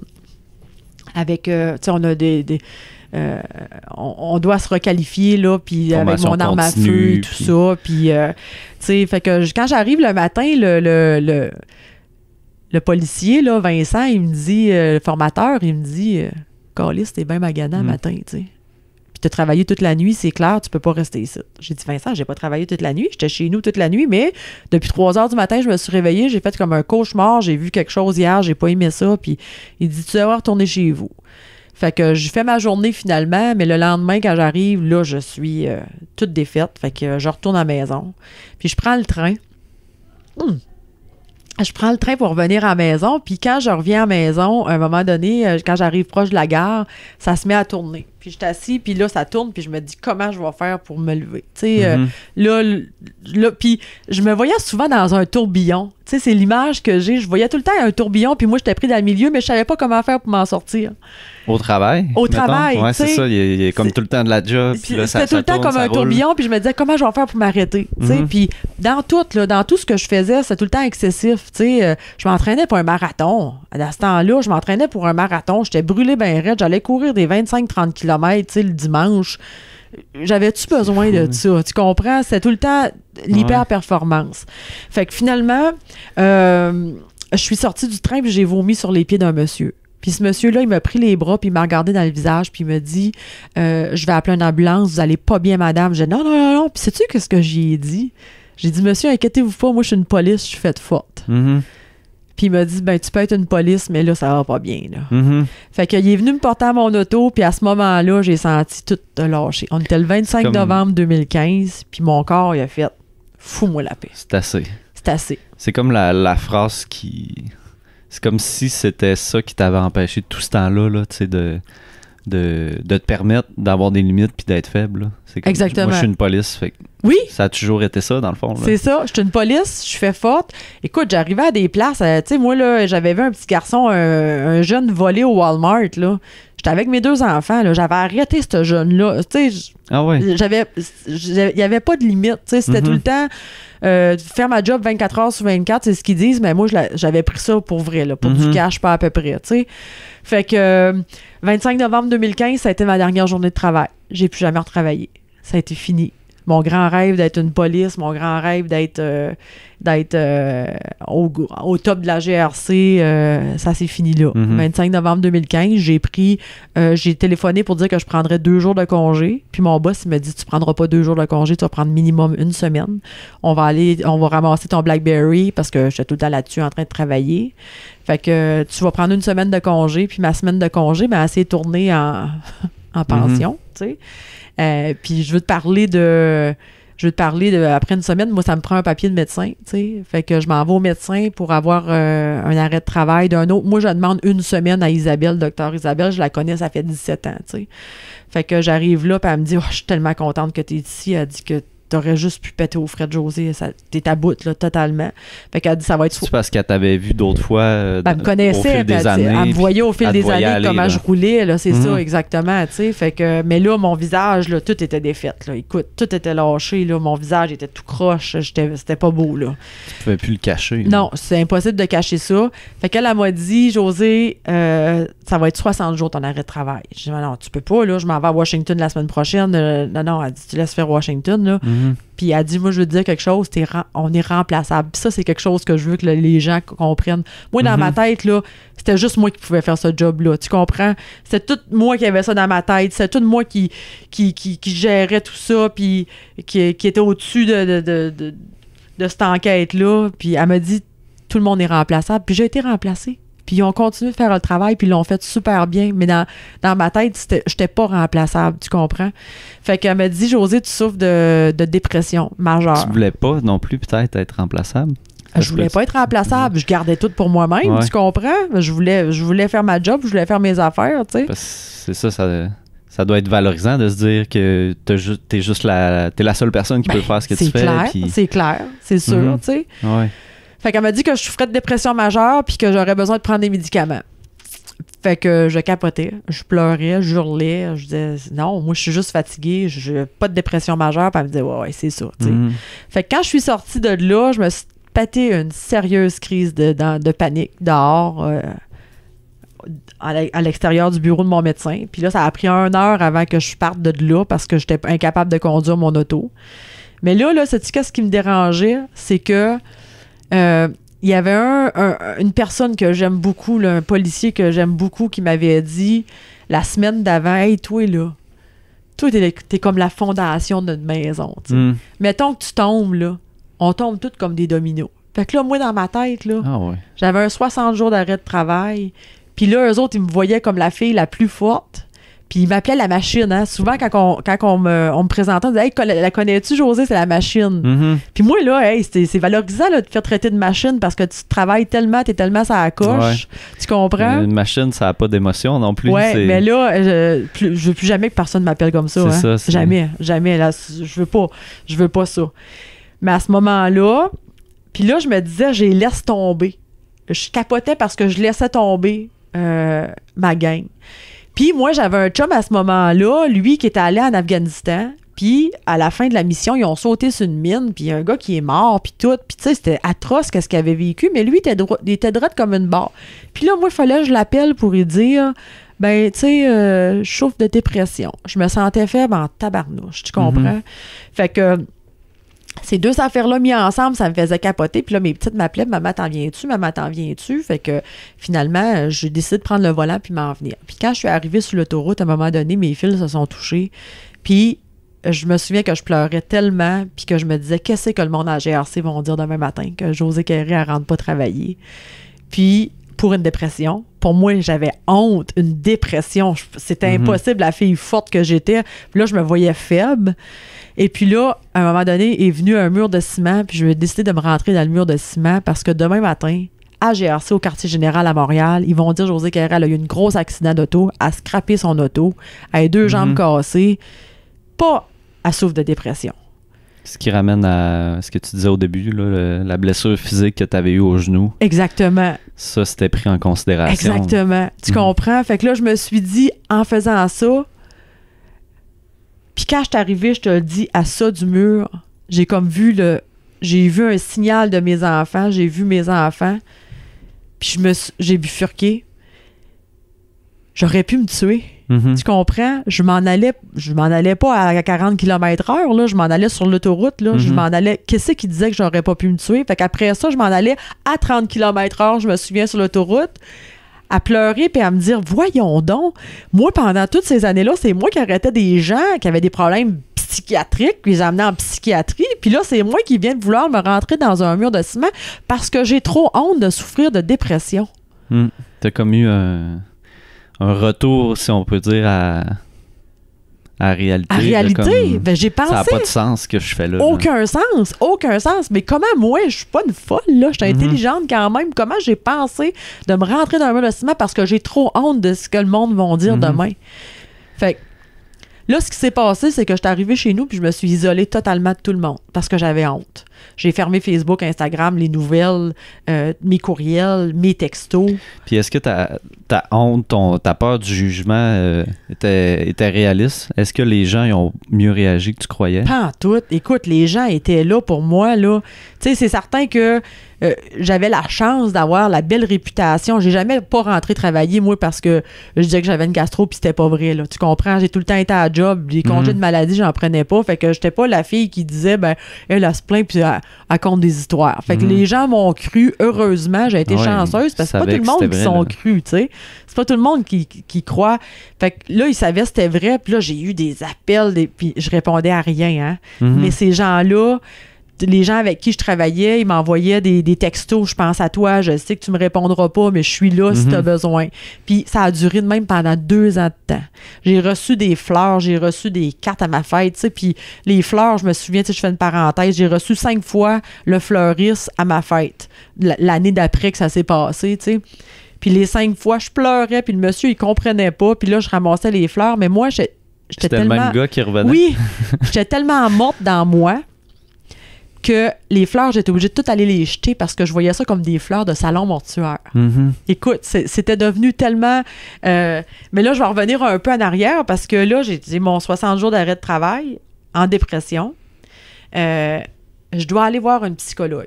Mais moi, j'y vais pas parce que je me dis, j'ai pas besoin de ça, une psychologue. J'ai pas besoin d'aide. Je suis juste fatiguée dans la vie. Ma docteure Isabelle, elle sait pas de quoi qu'elle parle. Je suis encore au-dessus de tout. Là. Dans le déni. Là. Dans le déni. Tout le temps la fatigue. Total. C'est tout le temps la fatigue. Ouais. Fait que finalement, ben, j'ai pas le choix d'aller voir la psychologue parce que là, j'ai un autre 60 jours d'arrêt de travail. Ajouter. Puis là, la GRC, ben, ils veulent que tu y ailles voir une psychologue. Fait que je m'en vais voir la psychologue. Et puis quand j'arrive là, Anne-Marie, on a 2 heures de rendez-vous. Et puis après 1h15, elle me fait comme ça, puis elle me dit, c'est beau, tu peux arrêter. Elle dit, tu souffres pas de dépression. Je dis, je le savais, hein? T'étais contente. Sauf elle que... me dit, tu souffres de troubles de stress post-traumatique, Ouais. puis c'est très, très sévère, Josée. Puis moi, là, à ce moment-là, troubles de stress post-traumatique, là, j'ai aucune idée c'est quoi. Ça, c'est fou, là, que t'avais jamais entendu ça. Ben, je l'ai-tu entendu? Peut-être. Mais je connais pas les symptômes, connais pas, je connais pas ce qui se passe. Mais là, moi, avant ça, tu sais, pendant mon 60 jours, j'ai commencé à avoir des pendus dans ma maison. J'ai commencé à voir des personnes. Quand je descendais au sous-sol, moi, je voyais tel gars que j'avais ramassé dans son sous-sol, je voyais telle fille que j'avais ramassée dans son sous-sol. Puis là, je comprenais pas ce qui se passait, pourquoi que toutes les scènes d'il y a 15 ans revenaient. Et puis là, je commençais à avoir des traces de sang partout après mes murs. Puis là, c'était une scène vraiment dégueulasse que j'avais ramassée où il y avait des traces de ça sur mon livre. Tu vas voir une trace de main. Ouais. Ben, c'est pas pour rien. C'est un trop. Tu sais, toutes les photos qu'il y a sur mon livre, c'est des traumas que j'ai vécus finalement. Tu sais. C'est des Puis, images qui c'était représentent l'image, ça ce que arrêtait, tu voyais. oui, là. ça arrêtait pas de venir, ces images-là. Puis là, je sursautais à toutes. J'étais devenue impatiente. Je pleurais tout le temps. J'entendais les cris des femmes puis des enfants de ma première scène. Si j'entendais un enfant crier dehors, moi, j'entendais le cri de détresse des petits-enfants, tu sais. Fait que là, puis là, je me suis mis à faire des cauchemars. Puis là, le gars qui voulait me tuer chez nous, tu sais, qui avait les menaces de mort, ben là, il venait me tuer encore. C'était revenu, tout ça. Fait que là, c'est là qu'elle a dit, ben, c'est un trouble de stress post-traumatique, c'est différé de toutes ces années-là, puis c'est arrivé, ben, ce que j'avais vu comme qui avait été traumatisant, la dernière affaire au terrorisme, tu sais, je te dis, j'ai vu des images, ben ça a été ma petite goutte qui a fait déborder mon vase, puis que là, ça a tout débordé. Fait qu'elle m'a dit, ben j'ai un traitement, puis on va faire ça, mais moi, j'ai fait un blackout total dans son bureau, puis je me suis dit, un autre qui sait pas de quoi qu'elle parle.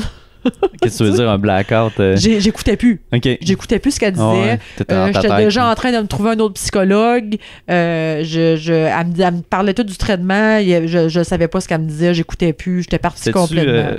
Vous avez-tu une psychologue vraiment spécifique Non. à la police dans ce temps-là? Ou Non. t'es allé... Moi, je l'ai trouvée, cette madame-là. toi-même, Tu sais, oui, c'est ça. Je l'ai trouvée sur l'ordre des psychologues du Québec parce qu'elle était à 4 km de chez nous, tu sais. OK. Mais C'était ça ton critère. Là, c'est tu sais. ça. Fait que Elle est proche, puis- c'est ça. Fait qu'elle m'a donné un rendez-vous pour la semaine d'après, puis elle m'a dit ça va être 2 heures par semaine pendant je peux pas dire combien de temps. Puis moi je disais ben non, mais faut que je retourne travailler le mois prochain là. À chaque mois je retourne travailler là. Écoute là, puis elle devait se dire en dedans d'elle-même, oh mon Dieu, tu sais. Fait que mais ce madame-là m'a sauvé la vie. Puis c'est pour ça que je donne mes conférences, puis c'est pour ça que je parle, parce que je suis allée chercher de l'aide. Cette femme-là, là, on a fait 2 ans et demi de thérapie à raison de 2 heures par semaine. Puis c'était difficile, là. C'était atroce, tu comprends? C'est ça, tu disais... chaque semaine, tu essayais de te trouver des raisons pour pas y aller. Mais je l'aimais tellement, puis elle était tellement bonne que je voulais pas la canceller. Puis des fois, il y avait des tempêtes de neige, puis j'espérais presque qu'elle était prise dans le banc de neige, tu comprends? Mais elle était tout le temps là. Puis c'est drôle parce que hier, j'avais un rendez-vous avec elle. On s'est pris un rendez-vous parce que je voulais tout dire tout ce qui était de beau qui m'arrivait dans ma vie. Tu sais. OK, parce que là, tu la vois plus de façon régulière. Pas de façon régulière. Au besoin. Puis là, je voulais aller la voir pour lui dire tu m'as sauvé la vie. Tu m'as totalement sauvé la vie parce que c'est clair, puis elle voit pas ça comme ça, mais c'est clair que sans cette femme-là, moi, là, c'est pas vrai que le temps va arranger les choses. C'est pas vrai que tout seul, tu vas t'arranger ça. Nous autres, on a fait des traitements IMO, tu sais, des traitements avec les yeux. Tu dois connaître ça, peut-être. Je connais ça un peu, mais c'est pas... Mais tu sais, ça prend... C'est pas mon domaine. Oui, ça prend le trauma avec toutes les mauvaises émotions, avec toute la peur, avec tout le dégoût, puis ça va aller le placer à la bonne place. Puis écoute, là, c'est un... Elle bouge les doigts, c'est tout le monde qui a un moindre trauma, peu importe, devrait essayer ça, parce que moi, ça m'a sauvé la vie. Tu sais, les traces de sang que je voyais après le mur, là, moi, après 1h30 de traitement, j'arrive chez nous, puis ils sont plus là, les traces de sang, là. Puis j'aimerais même ajouter, parce que moi aussi, je vois un psy depuis quelques temps. OK. Puis, tu sais, ce que tu dis de pas vouloir y aller, là, c'est souvent tellement un indice qu'il faut que tu y ailles. Oui, là. oui. Parce que souvent, moi, c'est mes meilleures rencontres pas mes rencontres les plus fun, là. C'est souvent celles que je parle de choses plus importantes ou que je fais le plus de progrès, là. Exactement. Puis, c'est ça, ce que... Aussi, j'aimerais ajouter que l'ordre des psys sur le site, là, tu sais, c'est... t'as toutes les psys, t'as toutes les problématiques, chaque psy est plus spécialisé. Fait que s'il y a des personnes à l'écoute qui pensent qu'ils ont besoin ou qui aimeraient ça avoir un psy puis qui savent pas trop où commencer, ben le site de l'ordre des psys, c'est excellent, là. Absolument. Ouais. Moi, je suis tombée tout de suite sur le jackpot, j'ai été chanceuse, mais tu sais, si tu t'en vas, comme je dis toujours, tu t'en vas rencontrer quelqu'un puis ça fit pas, ben va voir ailleurs, tu sais. Ouais, ben oui, c'est faut que ça peut, fit, faut que tu sois... Moi, l'écoute, cette femme-là, j'ai eu tellement confiance en elle, tu sais. Puis après ça, j'ai eu un psychiatre, j'étais obligée d'aller en psychiatrie parce que ça allait bien, mais pas tant que ça, là, tu sais. Je veux dire, je faisais des up and down, puis je suis tombée sur Dr. Gilles, que lui, c'est mon héros numéro 2, là. Ben pas numéro 2 parce qu'ils sont égales, parce que les deux ensemble... Qu'est-ce qui faisait de différemment que tu n'avais pas, mettons, avec la psy? Ben là, c'est les médicaments, tu sais. Moi, j'ai pris des médicaments. Puis les deux ensemble t'ont aidé plus que séparément, mettons. Absolument. Là. Les deux ensemble, ça te donnait... Un aidait l'autre, dans le fond. Oui. Parce que les médicaments, c'est pas vrai que si tu prends des médicaments et tu fais pas la psychothérapie, ça changera absolument rien, là. Ouais. Tu sais, ça va rien donner pantoute. Fait que, en faisant les deux... écoute, j'allais les voir, puis je me souviens d'aller voir Dr. Gilles, puis je lui ai dit, la première rencontre, là, ça a duré longtemps, là, je pense que c'était 2 heures et quelques, là, qu'il m'a pris dans son bureau, puis tu sais, à m'écouter, puis je disais, moi, monsieur, là, j'avais le plus beau sourire avant. Là, j'avais plus de sourire. Mes yeux, j'étais pas capable de me regarder dans le miroir parce que ce que je voyais, c'était la mort. Puis je disais, j'ai une barre ici à la place du cœur, j'ai plus de cœur, là, j'ai plus d'émotion, J'étais juste un corps. J'avais plus rien, tu sais. Il y avait plus rien qui se passait. Puis il me disait, ben moi, je pense qu'on peut faire quelque chose, tu sais. Si tu veux. Puis à ce jour-là, j'ai décidé que j'allais tout donner. J'ai décidé que je voulais, parce que j'étais rendue au bout du rouleau, là. J'étais rendue vraiment loin. Puis j'ai décidé que je donnerais tout. Puis, ben, ça a fonctionné. C'était-tu vraiment... c'était-tu dans un souci vraiment, là, je commence à penser à moi? Ou à ce moment-là, est-ce que tu avais encore l'idée... Je vais retourner au travail, je vais retourner...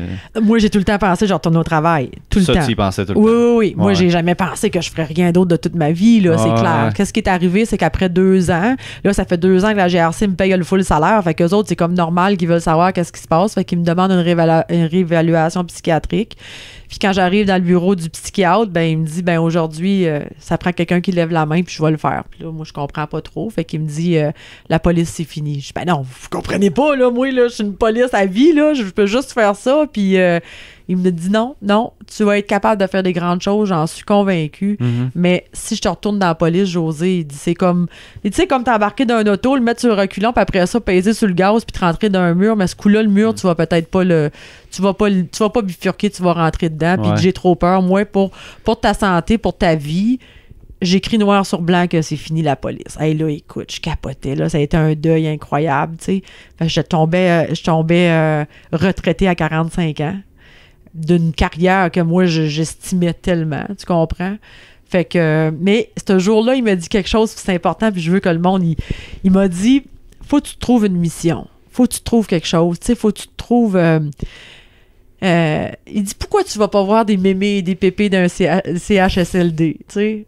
Puis là, j'ai dit, ben moi, ça m'intéresse pas. Je les aime, là, les personnes âgées, là, c'est sûr, là, je les adore, mais c'est pas quelque chose qui... Puis là, il m'est venu comme pouf en même temps.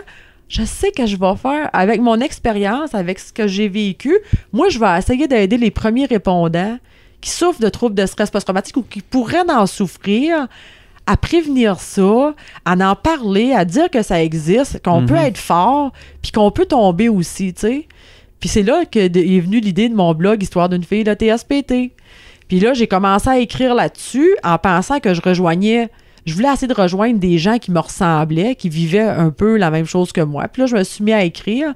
Et puis là, c'est monsieur, madame, tout le monde qui s'est greffé à mon blog, qui m'écrivait. Et des fois, là, je recevais au début, je recevais une vingtaine de messages par jour de personnes différentes, tu sais, qui me disaient... Qui avaient un TSPT. Oui, mais moi, là, j'ai un TSPT, je suis tout seul dans mon coin, il n'y a rien qui se fait, mais je suis pas un premier répondant. Je suis un professeur d'école, je suis une maman qui a eu un accident d'auto, qui a perdu son bébé dans l'accident d'auto. Je suis un gars qui il est parti pêcher avec son meilleur ami, puis ben son meilleur ami, il est mort à côté de lui, tu sais, puis il a pas pu y sauver la vie. Il a un TSPT de ça. Puis là, je lui ai fait comme tabarnouche. Il y a bien plus de monde, mais le point en commun qu'il y a de tous ces gens-là, c'est qu'ils sont isolés. C'est que c'est pas compris. Fait que là, moi, je suis devenue tranquillement la voix de ce monde. C'est pas juste moi qui fais ça, là. Il y a plein d'autres monde qui en parlent de troubles de stress post-traumatique, mais moi, ma mission a été, puis ça m'a comme allumé, j'ai dit, je veux devenir la voix de ces gens-là qui sont tout seuls dans leur coin. Je veux en parler, je veux dire que ça existe, mais je veux dire que finalement, à ce moment-là, je ne savais pas que ça pourrait se guérir. Puis là, il y en a plein qui vont jumper sur leur chaise, qui sont en train de nous écouter, qui vont dire, ça se guérit pas. Mais moi, je crois que ça se guérit. Parce que ça fait 1 an que j'ai pas de symptômes, puis je crois que je suis guérie. Puis j'espère, tu sais, je suis contente de croire ça, puis j'ai 46 ans, puis j'ai jamais été aussi heureuse de toute ma vie. Il y en a qui disent que ça se guérit pas? Oui, oui. Ouais? Oui, Okay. oui. Il y a 2 écoles de pensée. Il y a une école de pensée qui disent que tu peux guérir du trouble de stress post-traumatique, puis il y en a d'autres qui disent que non, t'es pris avec ça. T'es pris avec l'événement toute ta vie, là. C'est ça. Ceux qui disent que ça se guérit pas, c'est-tu dans le sens, justement, que tu peux pas retourner faire ce que tu faisais, justement, pas retourner, tu sais, comme un policier, ben, peut-être que... Si tu retournes travailler, ben peut-être dans ce cas-là, on peut dire que ça se guérit pas ou que ça va revenir. Là. C'est peut-être dans cette optique-là. Peut-être dans cette optique-là, mais sauf qu'on peut faire d'autres choses dans la vie, tu sais. Comme... Ça, toi, tu as utilisé vraiment ton histoire pour te trouver ta deuxième carrière. Oui, là. Oui.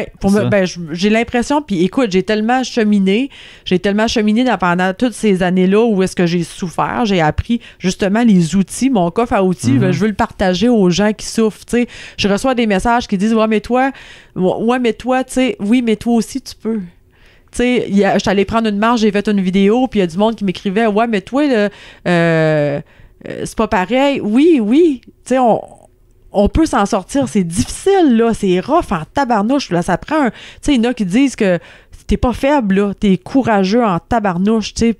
Le monde qui vit ça sont tous courageux, là. Tu sais, c'est quoi qu'on te disait, par exemple? Ouais, mais toi...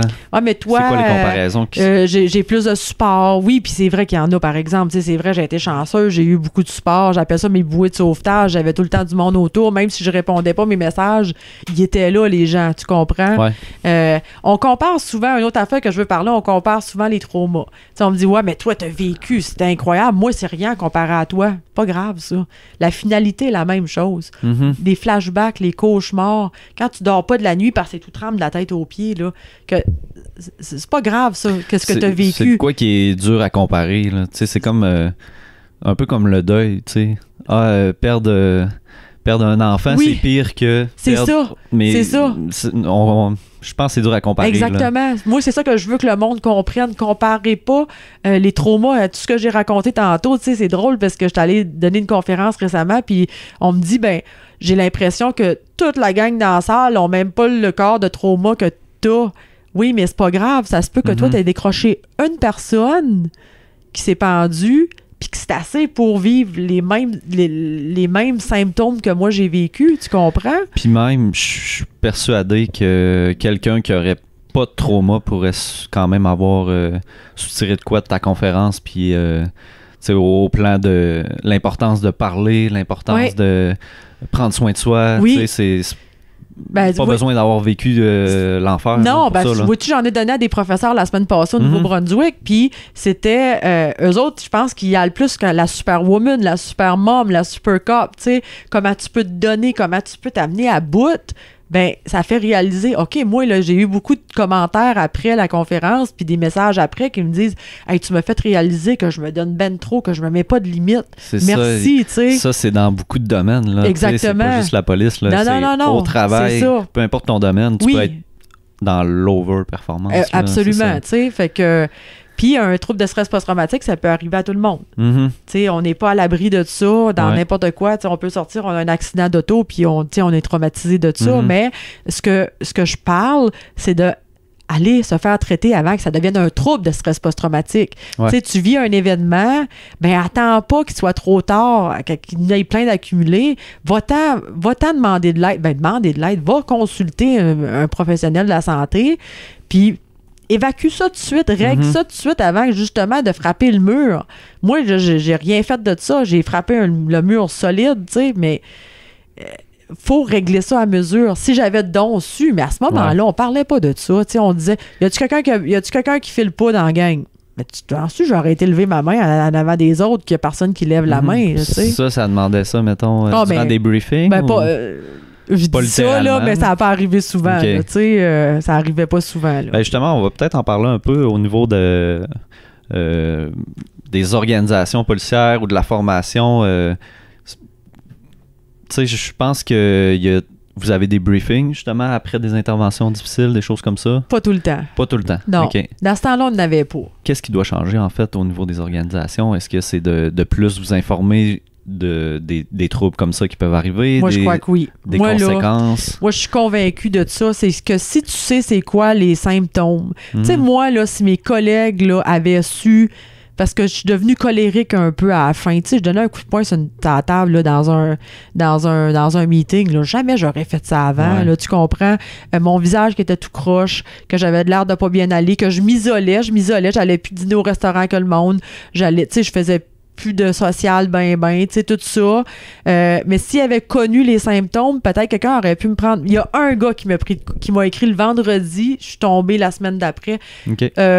Tu m'inquiètes, est-ce que je peux t'aider pour quelque chose? Mais lui, puis j'ai dit non, je vais me reposer en fin de semaine, tout va être beau lundi. Mm-hmm. Mais tu sais, mais si je crois qu'à cette heure, puis tu sais, mettons, moi j'étais à GRC, j'étais allée faire une conférence à GRC, c'était plein, là, il y avait du monde à craquer, mais le monde là-dedans vont retenir que faut faire attention aux autres. Faut faire attention à soi, c'est clair aussi, là. Tu sais, là, tu connais les symptômes, là. C'est pour ça que je veux parler, c'est que je veux que si tu es au courant qu'est-ce que le trouble de stress post-traumatique, ben je pense que tu vas pouvoir te sauver plus, tu sais. Je suis convaincue. Tu sais pas c'est quoi Oui, puis tu sais, les confrères de travail, je me dis tout le temps, tu sais, je te demande comment tu vas aujourd'hui. Il y a quelque chose, j'ai l'impression qu'il y a quelque chose qui va pas. Faut que tu sois prête à recevoir ta réponse. Tu sais, faut que tu t'arrêtes. On court tout le temps à gauche puis à droite. Faut s'arrêter puis prendre soin de la personne. Si tu rentres pas demain parce que tu t'es pendu, là, tu comprends? Puis ça arrive, ça. Mais c'est ça que je dis tout le temps. Ben, prenez le temps d'écouter. Prenez le temps de demander comment tu vas. Il y a quelque chose qui marche pas. Ben, si toi, t'es pas à l'aise, va le dire à quelqu'un d'autre qui est plus proche du gars ou de la fille. Puis va demander, tu sais.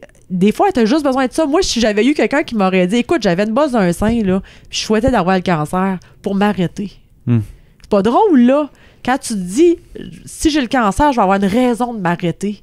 Parce que je n'étais pas capable de m'arrêter moi-même. Mais si quelqu'un était venu me voir pour me dire, me semble, t'es plus la même fille, penses-tu que prendre une semaine de break, ça pourrait te faire du bien? Peut-être j'aurais dit, pense, j'en ai besoin. Ce que je comprends de ce que tu dis, c'est que non seulement il y a les organisations qui peuvent avoir leur rôle là-dedans, mais au plan personnel, on peut quand même essayer de faire une différence. Là. Absolument. Chaque personne, soit en parlant, en s'ouvrant aux autres, ou soit en écoutant. Oui, absolument. Mm-hmm. Moi, je suis convaincue. Tu sais, les organisations, c'est tellement gros que c'est sûr que le big boss en haut, il sait pas comment tu vas en bas, là, tu sais, je veux dire. Mais les personnes qui travaillent ensemble à tous les jours, on est capable de saisir ton partenaire, tu es capable de regarder, ouais, lui, il a la mèche courte, là, il y a quelque chose qui va pas, tu sais. De prendre le temps, de prendre soin de l'humain. Ouais. pas juste le policier, là, Non. la personne derrière Non, ça, c'est là. ça, parce Ouais. que le gars, il a une femme, il a des enfants à la maison, il a peut-être des problèmes à la maison, il a peut-être bien des choses, tu sais, puis ça, souvent, on voit pas ça, tu sais. Puis est-ce que vous êtes quand même au fait de la disponibilité des services en santé mentale, qu'il y a un psychologue ou je sais pas, est-ce qu'il y a tout le temps un psychologue dans chaque organisation? Ben, ou nous autres, on a un psychologue, mais c'est pas disponibilité, là? Oui, mais comme nous autres, on avait... Je sais qu'à la police de Montréal, c'est vraiment bien parce qu'ils ont des psychologues dans un édifice à quelque part, puis toi, tu peux rentrer là, marcher, puis rentrer dans un bureau de psychologue en tout temps. OK. En tout cas, c'est ce que je m'étais fait dire, là. J'espère que je dis les bonnes choses. Nous autres, la GRC, on a un psychologue à la GRC, mais c'est pas une personne qu'on peut aller consulter. Mais j'imagine que ce psychologue-là est capable de référer, capable de donner des références, OK. de pas avoir de problème avec ça, là. OK. Mais lui, il fait quoi? Il fait un autre travail, dans le fond? Ben oui, je pense qu'il fait comme des... je vais pas m'avancer trop sur son travail, là, je suis pas certaine. certaine. Peut-être un conseiller ou ouais, whatever. c'est ça, Okay. ouais. Il y a de quoi qu'on n'a pas parlé, puis que c'était une question que j'avais. En tant que femme, j'imagine qu'il y a eu du progrès au niveau des policiers, mais est-ce qu'il y a encore des préjugés par rapport aux femmes? Est-ce que c'est plus difficile? Est-ce qu'il faut avoir... tu sais, parce que justement, le fait que vous soyez des fois moins forte physiquement, Ouais. est-ce que tu essaies de compenser en ayant l'air tough? Ah, ça, c'est clair, ben par, oui. ton attitude? Ben ou, oui. Tu sais, puis moi, j'étais grande, avec mes bottes, je suis encore plus grande. Fait que, tu sais, j'avais... Oui, c'est certain que tu essaies de compenser par ça. Moi, par contre, durant toute ma carrière, j'ai jamais senti que... Je me suis jamais sentie moindre parce que j'étais une femme. OK. Jamais, jamais, jamais. Il n'y a jamais personne. Mais tu sais, il y en a, là, genre, tu sais, il y en a des histoires de femmes qui ont été... Tu sais, je sais qu'il y avait une poursuite, justement, à GRC pour de l'harcèlement puis tout ça, mais moi, j'ai été chanceuse parce que j'ai jamais vécu d'harcèlement, j'ai jamais vécu de commentaires déplacés parce que j'étais une femme ou je me suis jamais sentie diminuée. La population non plus? La population... Quand tu faisais des interventions ou... Non. Pas de commentaires là-dessus? Non. OK. Non plus. Pas dans Tant mon mieux. cas, là. OK. Dans mon cas, je sais que dans le cas de d'autres personnes, ils ont vécu l'enfer, là, tu sais. Ben, ça veut dire qu'il y a quand même un progrès puis que vous commencez à j'ose faire le votre souhaiter. place. Là. Oui, je le Parce que là, souhaite. tu sais, ça fait quand même pas longtemps, je pense, là, qu'il y a des femmes. Ben moi, quand j'ai policières. commencé, je me souviens plus de la date, là, mon histoire je m'en souviens pas, mais quand moi j'ai commencé il y a 23 ans, ben on était 3 sur une quarantaine. Tu sais, c'était pas beaucoup, là, le ratio était pas gros. Là, fait que... Ouais. OK. Ben, je vais regarder un peu mes questions. On a parlé de beaucoup de choses. On peut parler de la famille, hein? Ça me touche beaucoup si jamais que... Je sais pas si tu l'as dans tes questions. Oui, ben, je me souviens que tu avais parlé... j'avais noté de quoi par rapport à ça. Je vais essayer de retrouver. Oui, c'est ça. Tu disais... tu disais que c'était important de prendre le temps d'expliquer comment ça va à tes enfants. Parce que c'est ça, il y a l'histoire avec ta petite fille qui t'avait dit à un moment donné pourquoi tu me mens. Oui. Fait que je te laisse y aller là-dessus. Tellement, ça me touche beaucoup quand j'en parle, puis je sais que ça touche les gens parce que nos enfants sont tellement importants, tu sais. Moi, quand ça m'est arrivé, j'ai décidé de pas en parler à mes enfants, de dire que j'étais fatiguée, parce que je me disais, ben, tout lui raconter ça, tu sais, j'avais peur de les scraper comme j'étais, tu sais, j'avais peur qu'eux autres, ça soit trop difficile pour eux autres de prendre, fait que je l'ai pas dit, puis j'allais chercher ma petite Laurie à tous les jours à l'école, puis elle me regardait directement dans les yeux, puis mes yeux, moi, ils étaient morts. Fait que je disais, elle me disait comment ça va maman aujourd'hui, je disais ça va bien, mais je la voyais qu'elle me croyait pas, tu sais, puis elle parlait pas, puis fait que finalement un jour elle sort de l'école, puis elle s'en vient, puis tu sais, elle est sur un bon pas, puis elle rentre dans l'auto, puis elle dit je veux qu'à partir d'aujourd'hui t'arrêtes de me mentir. Puis j'ai dit ben maman ne ment pas, elle dit ben oui tu me mens, elle dit tu nous dis que t'es juste fatiguée, mais est-ce que t'as le cancer? Puis j'ai dit, j'ai pas le cancer. Puis j'ai expliqué à ce moment-là, à côté de l'école, c'était quoi le trouble de stress post-traumatique. Puis elle m'a dit, oh, c'est juste ça! OK, fait que j'aurais pu tout y dire pendant tout ce temps-là. C'est ça. Parce que là, ce que ça l'a amené, c'est des scénarios pires. C'était incroyable. Elle pensait que j'allais tuer en mourir, qu'est-ce qui allait se passer. Puis là, elle m'a dit, maman, aujourd'hui, j'ai pensé à toi toute la journée. Ça veut dire que mon enfant s'en allait à l'école, puis elle se concentrait pas sur son école. Elle pensait, maman, qu'est-ce qu'elle faisait à la maison? durant toute la journée.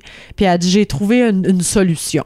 Puis sa solution, c'était sa règle, puis je l'appelle la règle de Laurie, puis c'est bon pour tout le monde de l'utiliser, la règle de Laurie. C'est simple. Elle me dit, j'ai trouvé une règle sur 10. Et si tu vas bien un jour, mettons, tu me dis que tu vas 8, maman, on pourra aller prendre une petite ride de vélo, on fera une recette, on en regardera une émission. Elle voulait s'occuper de toi. Elle s'occupait de moi. Fait que mes enfants, là, quand le trouble de stress post-traumatique est rentré dans notre maison, ça a ramassé tout le monde. Son anxiété a boosté dans le plafond. Tu sais, elle était rendue à 10 ans, plus capable d'aller dormir toute seule le soir. Elle avait peur de tout. Mais la super maman, la super woman qu'elle avait connue tout le temps, était à terre. Fait qu'elle, son modèle que j'avais été depuis toujours, c'est qu'il avait été à terre. J'étais finie totalement, tu comprends? Fait qu'elle, on était obligé d'aller consulter.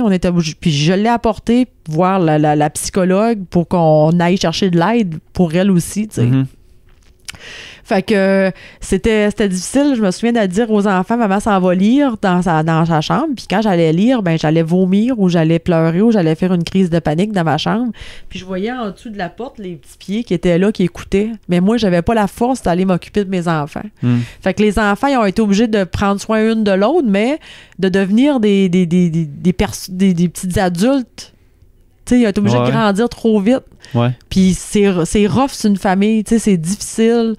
Mais regarde, aujourd'hui, c'est ça, c'est mon message, c'est un message d'espoir. C'est pour ça que j'en parle, parce qu'on s'en est sorti puis on est heureuse plus que jamais, tu comprends? Oui, puis c'est un message de faites pas la même erreur. Non!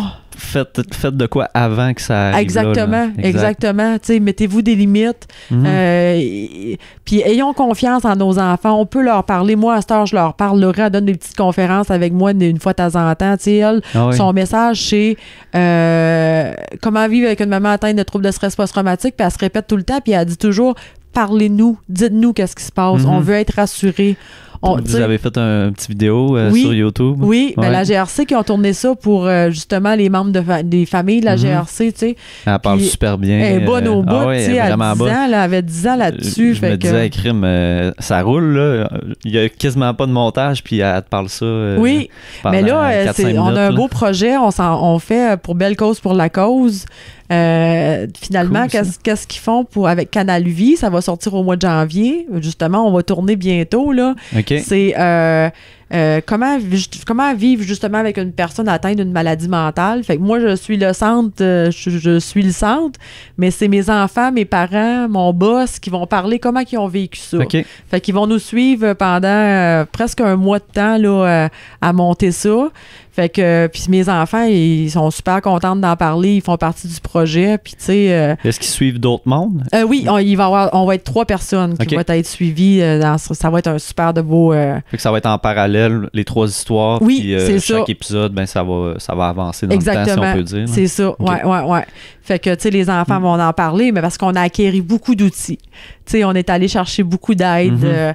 Moi, je vis avec plus d'anxiété du tout. Tu sais, on vit beaucoup, beaucoup au jour le jour. Tu sais, on dit c'est la mode du moment présent, là, mais ça marche pour vrai, tu sais. Ouais, c'est sûr qu'il y a des modes, mais il y a des fois des affaires très bien des modes. Ben, c'est ça, tu sais. Faut en prendre puis en laisser. Vivre le moment présent, nous autres, on le vit de plus en plus. Tu sais, aujourd'hui, on est aujourd'hui, puis là, c'est l'heure du souper, puis on se fait un beau souper, même si c'est mardi soir, on décide qu'on se met beau, on mange à la terrasse, puis on a du fun. Ben, c'est ça qu'on a décidé, on vit comme ça à cette heure, tu sais. Puis pour des enfants, ça doit apprendre à être à l'écoute de soi-même, à considérer comment ils se sentent, les émotions, l'impact que les émotions ont sur leur comportement, absolument. Sur tout ça. Là. Ben moi, là, ça, c'est le plus beau cadeau que j'ai pas donné à mes enfants. Parce que si tu m'avais dit, il y a 2 ans, ben, il y en avait plein qui me disaient ça. Hey, tu sais, Josie, il n'y a rien qui arrive pour rien. Hey, scram avec ton rien qui arrive pour rien. Je souffre tellement que j'avais pas besoin de ça dans ma vie. Tu sais, moi, j'avais eu la bactérie mangeuse de chair quand j'avais accouché de Danica. J'avais manqué de mourir. Je n'avais assez, là. Tu sais, je n'avais eu plein d'affaires, une séparation. Je n'avais eu, j'avais pas besoin de ça. Quand le monde me disait ça, ça me fâchait, tu sais. Mais aujourd'hui, je me dis, OK, ça, c'est arrivé, là. Mais moi, j'ai montré à mes enfants que ils n'ont pas besoin d'être une superwoman dans la vie. Je peux juste être Josée, puis ça fait bien l'affaire. J'ai pas besoin d'être une super maman pour faire les petits câlins de brocoli à tous les soirs, puis les purées, tu comprends? Je vais être pas congelé une fois de temps en temps. Je vais être une bonne maman pareil, si je lui donne des pogos, tu comprends? Ben oui. Ah, puis, c'est bon, des pogos. Ouais, c'est ça. Puis la super police, tu peux-tu être une bonne police sans avoir à travailler pour 3 d'une journée? Tu sais, j'ai appris tout ça, mais j'ai montré ça à mes enfants. Fait qu'eux autres, ils ont appris déjà à leur jeune âge à se mettre des limites, à comprendre que c'est OK de se mettre des limites. Puis si à un moment donné, il faut se mettre un genou par terre pour s'arrêter, là, ben ils vont le faire, puis ils n'auront pas honte comme moi j'ai eu honte, tu comprends? Fait que c'est le plus beau cadeau qu'on a ressorti de cette épreuve-là. Tu sais, moi, le positif que j'ai ressorti de cette épreuve-là, c'est ça. Tu comprends? Puis ce que j'ai sorti de cette épreuve-là, c'est d'en prenant l'épreuve, en la tournant, en essayant d'aider les gens, je reçois fois 1 million. Tu comprends? Quand je m'en vais donner une conférence, là, j'ai donné l'année passée 58 conférences gratuitement. Je me suis pas fait payer pour mes conférences. Oui, parce que je me disais, je veux aller, tu sais, c'était vraiment ma mission d'aller en parler, tu comprends?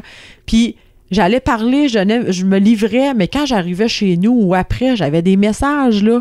Ouais, est-ce qu'une madame me dit, moi, Josée, j'avais envie de me suicider, j'avais mon plan, c'était 3 heures du matin, je devais le faire. Puis là, je viens de regarder tes vidéos, puis tu viens de me donner espoir, puis merci, je vais vivre. Là, hey, ça vaut. Tu comprends-tu? Tu retrouves un peu ce que t'avais avec la police quand tu faisais des interventions qui avaient un impact positif. C'est ça.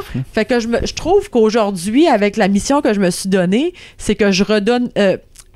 j'ai l'impression de plus donner. Je reçois beaucoup plus, là. C'est impensable. À tous les jours, j'ai un beau message de quelqu'un qui me dit, ben merci, ta vidéo d'aujourd'hui me fait tellement du bien. Tu fais mal. Là, je me dis, voyons donc, tu sais, j'avais aucune idée que ça me donnerait autant de données. Tu comprends? Oui. Fait que ça c'est incroyable. Tu sais. Fait que là, j'ai écrit mon livre. Avec ça, à un moment donné, je me suis dit, bon, ben, je vais tout mettre ça ensemble, cette histoire-là, puis je vais écrire mon livre. Mais ce que j'ai fait avec mon livre, c'est que je voulais que monsieur, madame, tout le monde soit représenté dans mon livre. Fait que c'est mon histoire. Et à la fin, j'ai 10 histoires de monsieur, madame, tout le monde. Et non pas des militaires ou des premiers répondants, parce que oui, on le sait que les militaires, les premiers répondants souffrent de troubles de stress post-traumatique, mais fait que j'ai 10 histoires de monsieur, madame, tout le monde à la fin de troubles de stress post-traumatique. J'ai dit l'infirmière-chef de Mégantic, par exemple.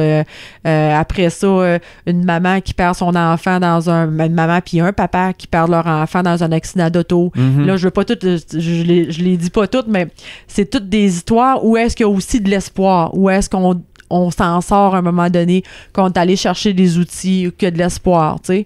Fait que je voulais démontrer, parce que moi, je cherchais sur troubles de stress post-traumatique des histoires, puis j'en trouvais pas, tu sais, en français. Fait que je me suis dit, bon, ben, pourquoi pas en écrire un, tu sais. T'es-tu allé chercher ces personnes-là parce qu'elles t'avaient écrit? Ou oui, ouais? Oui, c'est ça. Okay. Ces personnes-là m'avaient écrit, puis je m'étais dit, OK, ben, est-ce que tu me permets d'utiliser ton histoire dans mon livre? Puis les personnes étaient toutes d'accord, tu sais. Fait que...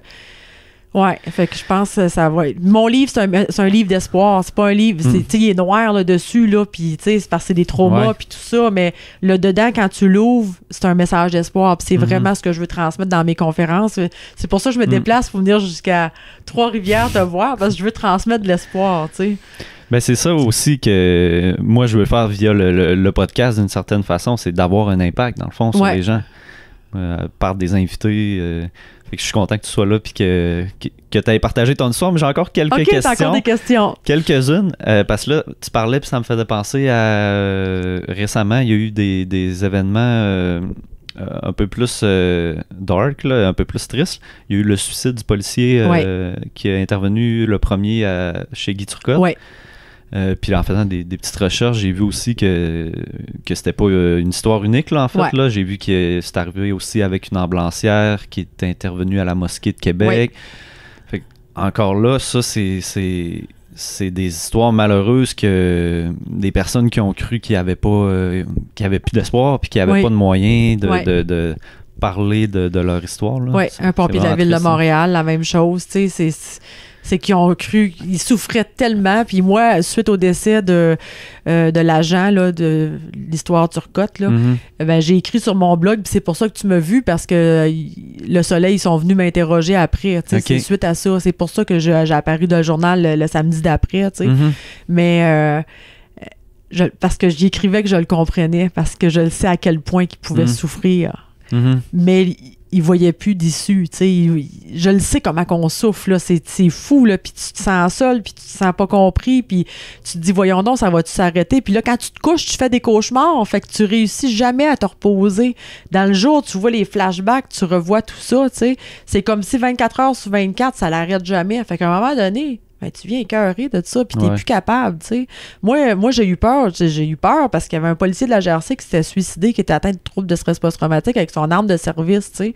Puis après ça, moi, j'ai comme pogné une phobie de me suicider. Je me disais, ça se peut-tu que mes fils vont... Ce gars-là, t'es intelligent, là, qui s'est suicidé. Il y avait des enfants, il y avait tout. Peur de perdre le contrôle. Oui. Là, Fait que là, moi, je popais des pilules quand je faisais des crises, tu sais. Fait que jusqu'à un moment donné, c'est là que je me suis ramassée pour aller en psychiatrie parce que j'avais fait trop des grosses crises d'anxiété. Puis là, la GRC s'est mêlée là-dedans, le psychologue de la GRC, justement, puis il a dit, Josée, là, tu vas avoir besoin de te rendre en psychiatrie. Fait que c'est ce que j'ai fait, puis c'est comme ça qu'après ça, ça s'est calmé, ma crainte de me suicider, tu sais. Mais j'avais peur de ça à tous les jours. Je me levais le matin, puis je me disais, tu sais, vas-tu faire une niaiserie aujourd'hui, là? Tu sais. Fait que... Ouais, c'est triste que... Oui. J'espère qu'il va y avoir des changements. Je sais pas c'est quoi les changements qu'il doit y avoir exactement, mais au moins que les gens en parlent plus, qu'il y ait une ouverture par rapport à ça, que les gens connaissent plus c'est quoi c'est quoi les troubles, c'est quoi les difficultés qu'ils peuvent avoir en faisant leur métier, là, policier, ambulancier, pompier, c'est des trucs très difficiles. Là. J'espère que ça va avancer là, dans les prochaines années. Puis c'est pour ça que je vais continuer de parler. C'est ça, c'est ça l'important. Oui. Puis, ben écoute, j'imagine qu'on va conclure bientôt. Je voulais te parler aussi, parce que là, tu fais des conférences, mais je pense que tu t'es trouvé un emploi en sécurité là, récemment. Ben oui, c'est ça. Circo, je travaille pour Circo, mais dans le fond, je donne mes conférences pour Circo. C'est comme c'est comme mon agent. Fait que si quelqu'un veut une conférence, on passe par Circo. Mais quand j'ai pas de conférence, je vais faire des enquêtes. Fait que dans le fond, c'est le meilleur des deux mondes pour moi. Ces gens-là m'ont fait confiance, m'ont engagé. Puis ce que je veux dire, c'est que j'ai fait 7 entrevues. Puis dans les 7 entrevues, j'ai parlé que j'avais souffert de troubles de stress post-traumatique, que j'ai frappé un mur, que j'ai perdu ma job. Une publication là-dessus, là, mais j'ai eu une ouverture incroyable de tout le monde. J'ai eu des offres d'emploi presque de tout le monde, finalement. Où est-ce que j'ai fait les... fait que... C'était-tu tous des emplois en sécurité, justement? Même pas en tout. Non, c'était varié. Non, c'est ça, tu sais, j'ai mis ça sur LinkedIn, puis là, j'ai eu des demandes de rencontres, puis wow, je trouvais ça merveilleux, tu sais, que les gens me fassent confiance encore, même après tout ça. Fait que je pense que quand même, on évolue. Je pense quand même que la société évolue parce que, oui, ça se peut que tu aies fait un burn-out, ça se peut que tu aies fait une dépression, un trouble de stress post-traumatique, mais tu es encore bon, vous travaillez. Moi, je sais que j'ai encore bien des années à donner. Puis, tu sais, fait que c'est ça. Ouais. C'est privé, dans le fond, Oui, c'est des enquêtes privées. C'est des enquêtes privées. Quelqu'un peut faire une demande pour faire une enquête pour, je pense, les assurances, des fois. Les assurances, des vols dans des business, des problèmes de drogue dans des business, des affaires comme ça, tu sais, ça peut être... Plutôt que passer par la police, ils vont passer par un organisme comme ça, privé. Exactement. Fait qu'en ce moment, là... T'as tes conférences, tu peux faire des enquêtes, puis là, je gosse du bois. Oui, j'ai vu ça. Les gosses j'ai vu ça matin. T'as mis, tu mets des citations, des trucs. Ben moi, qu'est-ce qui est arrivé, c'est que quand j'étais malade, je me suis ouvert. Mais là, encore là, j'avais pas de limite, OK? Fait que j'étais allée. Il y a un monsieur qui me dit, Josée, fais de la création, ça va tellement te faire du bien. J'avais tellement mal en dedans de moi, là, que il me dit, tu sais, c'est un artiste, il me dit, si tu fais de la création, puis là, j'ai commencé à mettre des panneaux de bois de grange ensemble. Puis là, je faisais ça dans mon garage, puis quand je faisais ça, tout le mal s'en allait. Puis là, j'avais plein d'inspiration pour faire des choses. Puis fait que je me suis dit, on va me faire un petit compte Facebook. Puis là, j'avais appelé ça les créateurs urbains. Mais là, ça a devenu tellement gros, mon affaire. J'ai monté à 18 500 personnes qui me suivaient sur Facebook. Ouais. Fait que là, c'est devenu trop gros. J'avais trop de commandes. Fait que là, j'étais allée je voulais me louer un petit garage à quelque part, mais j'ai fini qu'un entrepôt de 1500 pieds carrés. On s'entend-tu que c'est très Pour toi gros, tout seul, là. 21 pieds d'eau, parce que c'était plein, là. J'avais tout le temps entre 75 et 100 commandes d'avance.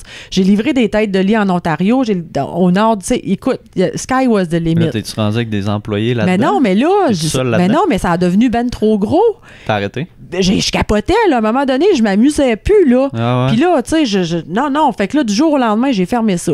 Puis parce que je me sentais plus bien. Puis j'étais encore malade. Je veux dire, c'était à travers.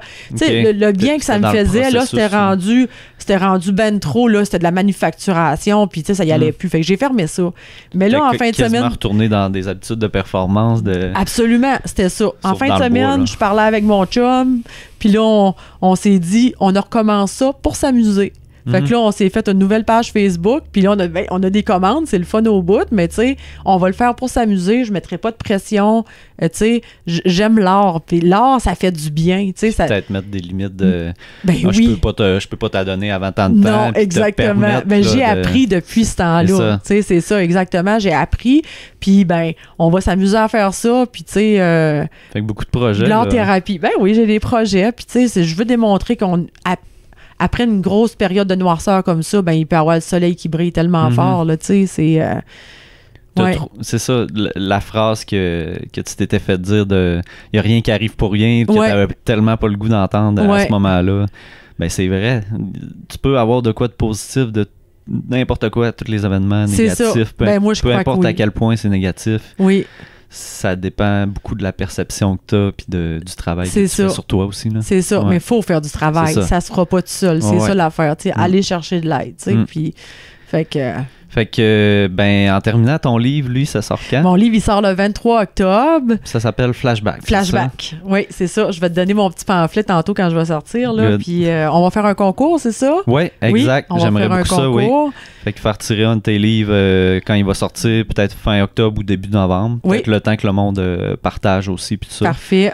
Donc oui, j'aimerais ça, pour faire connaître... Ça va me faire plaisir. Faire connaître autant tes conférences, ta page Facebook que la mienne. Oui. Puis, donc c'est ça va être le fun. Ben oui, c'est une belle association. Oui. Ben merci d'avoir été là aujourd'hui. Ça me fait plaisir. Je pense qu'on a vraiment fait le tour de toutes les questions que j'avais. Donc, puis en conclusion, où on peut te retrouver sur Facebook, réseaux sociaux et tout ça? Oui, sur Facebook, c'est Histoire d'une fille, le TSPT.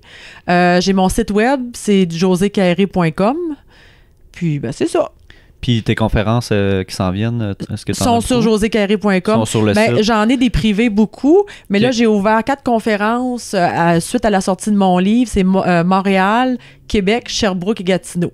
OK, ouvert au public. Ouvert au public, oui. Puis sur mon site web, il y a les liens pour l'achat des billets. Fait que, puis les précommandes de ton livre sont sur ton site web aussi, sur mon site web aussi, oui. Parfait. Ben, merci d'avoir été là. Merci pour l'invitation. Ça fait plaisir.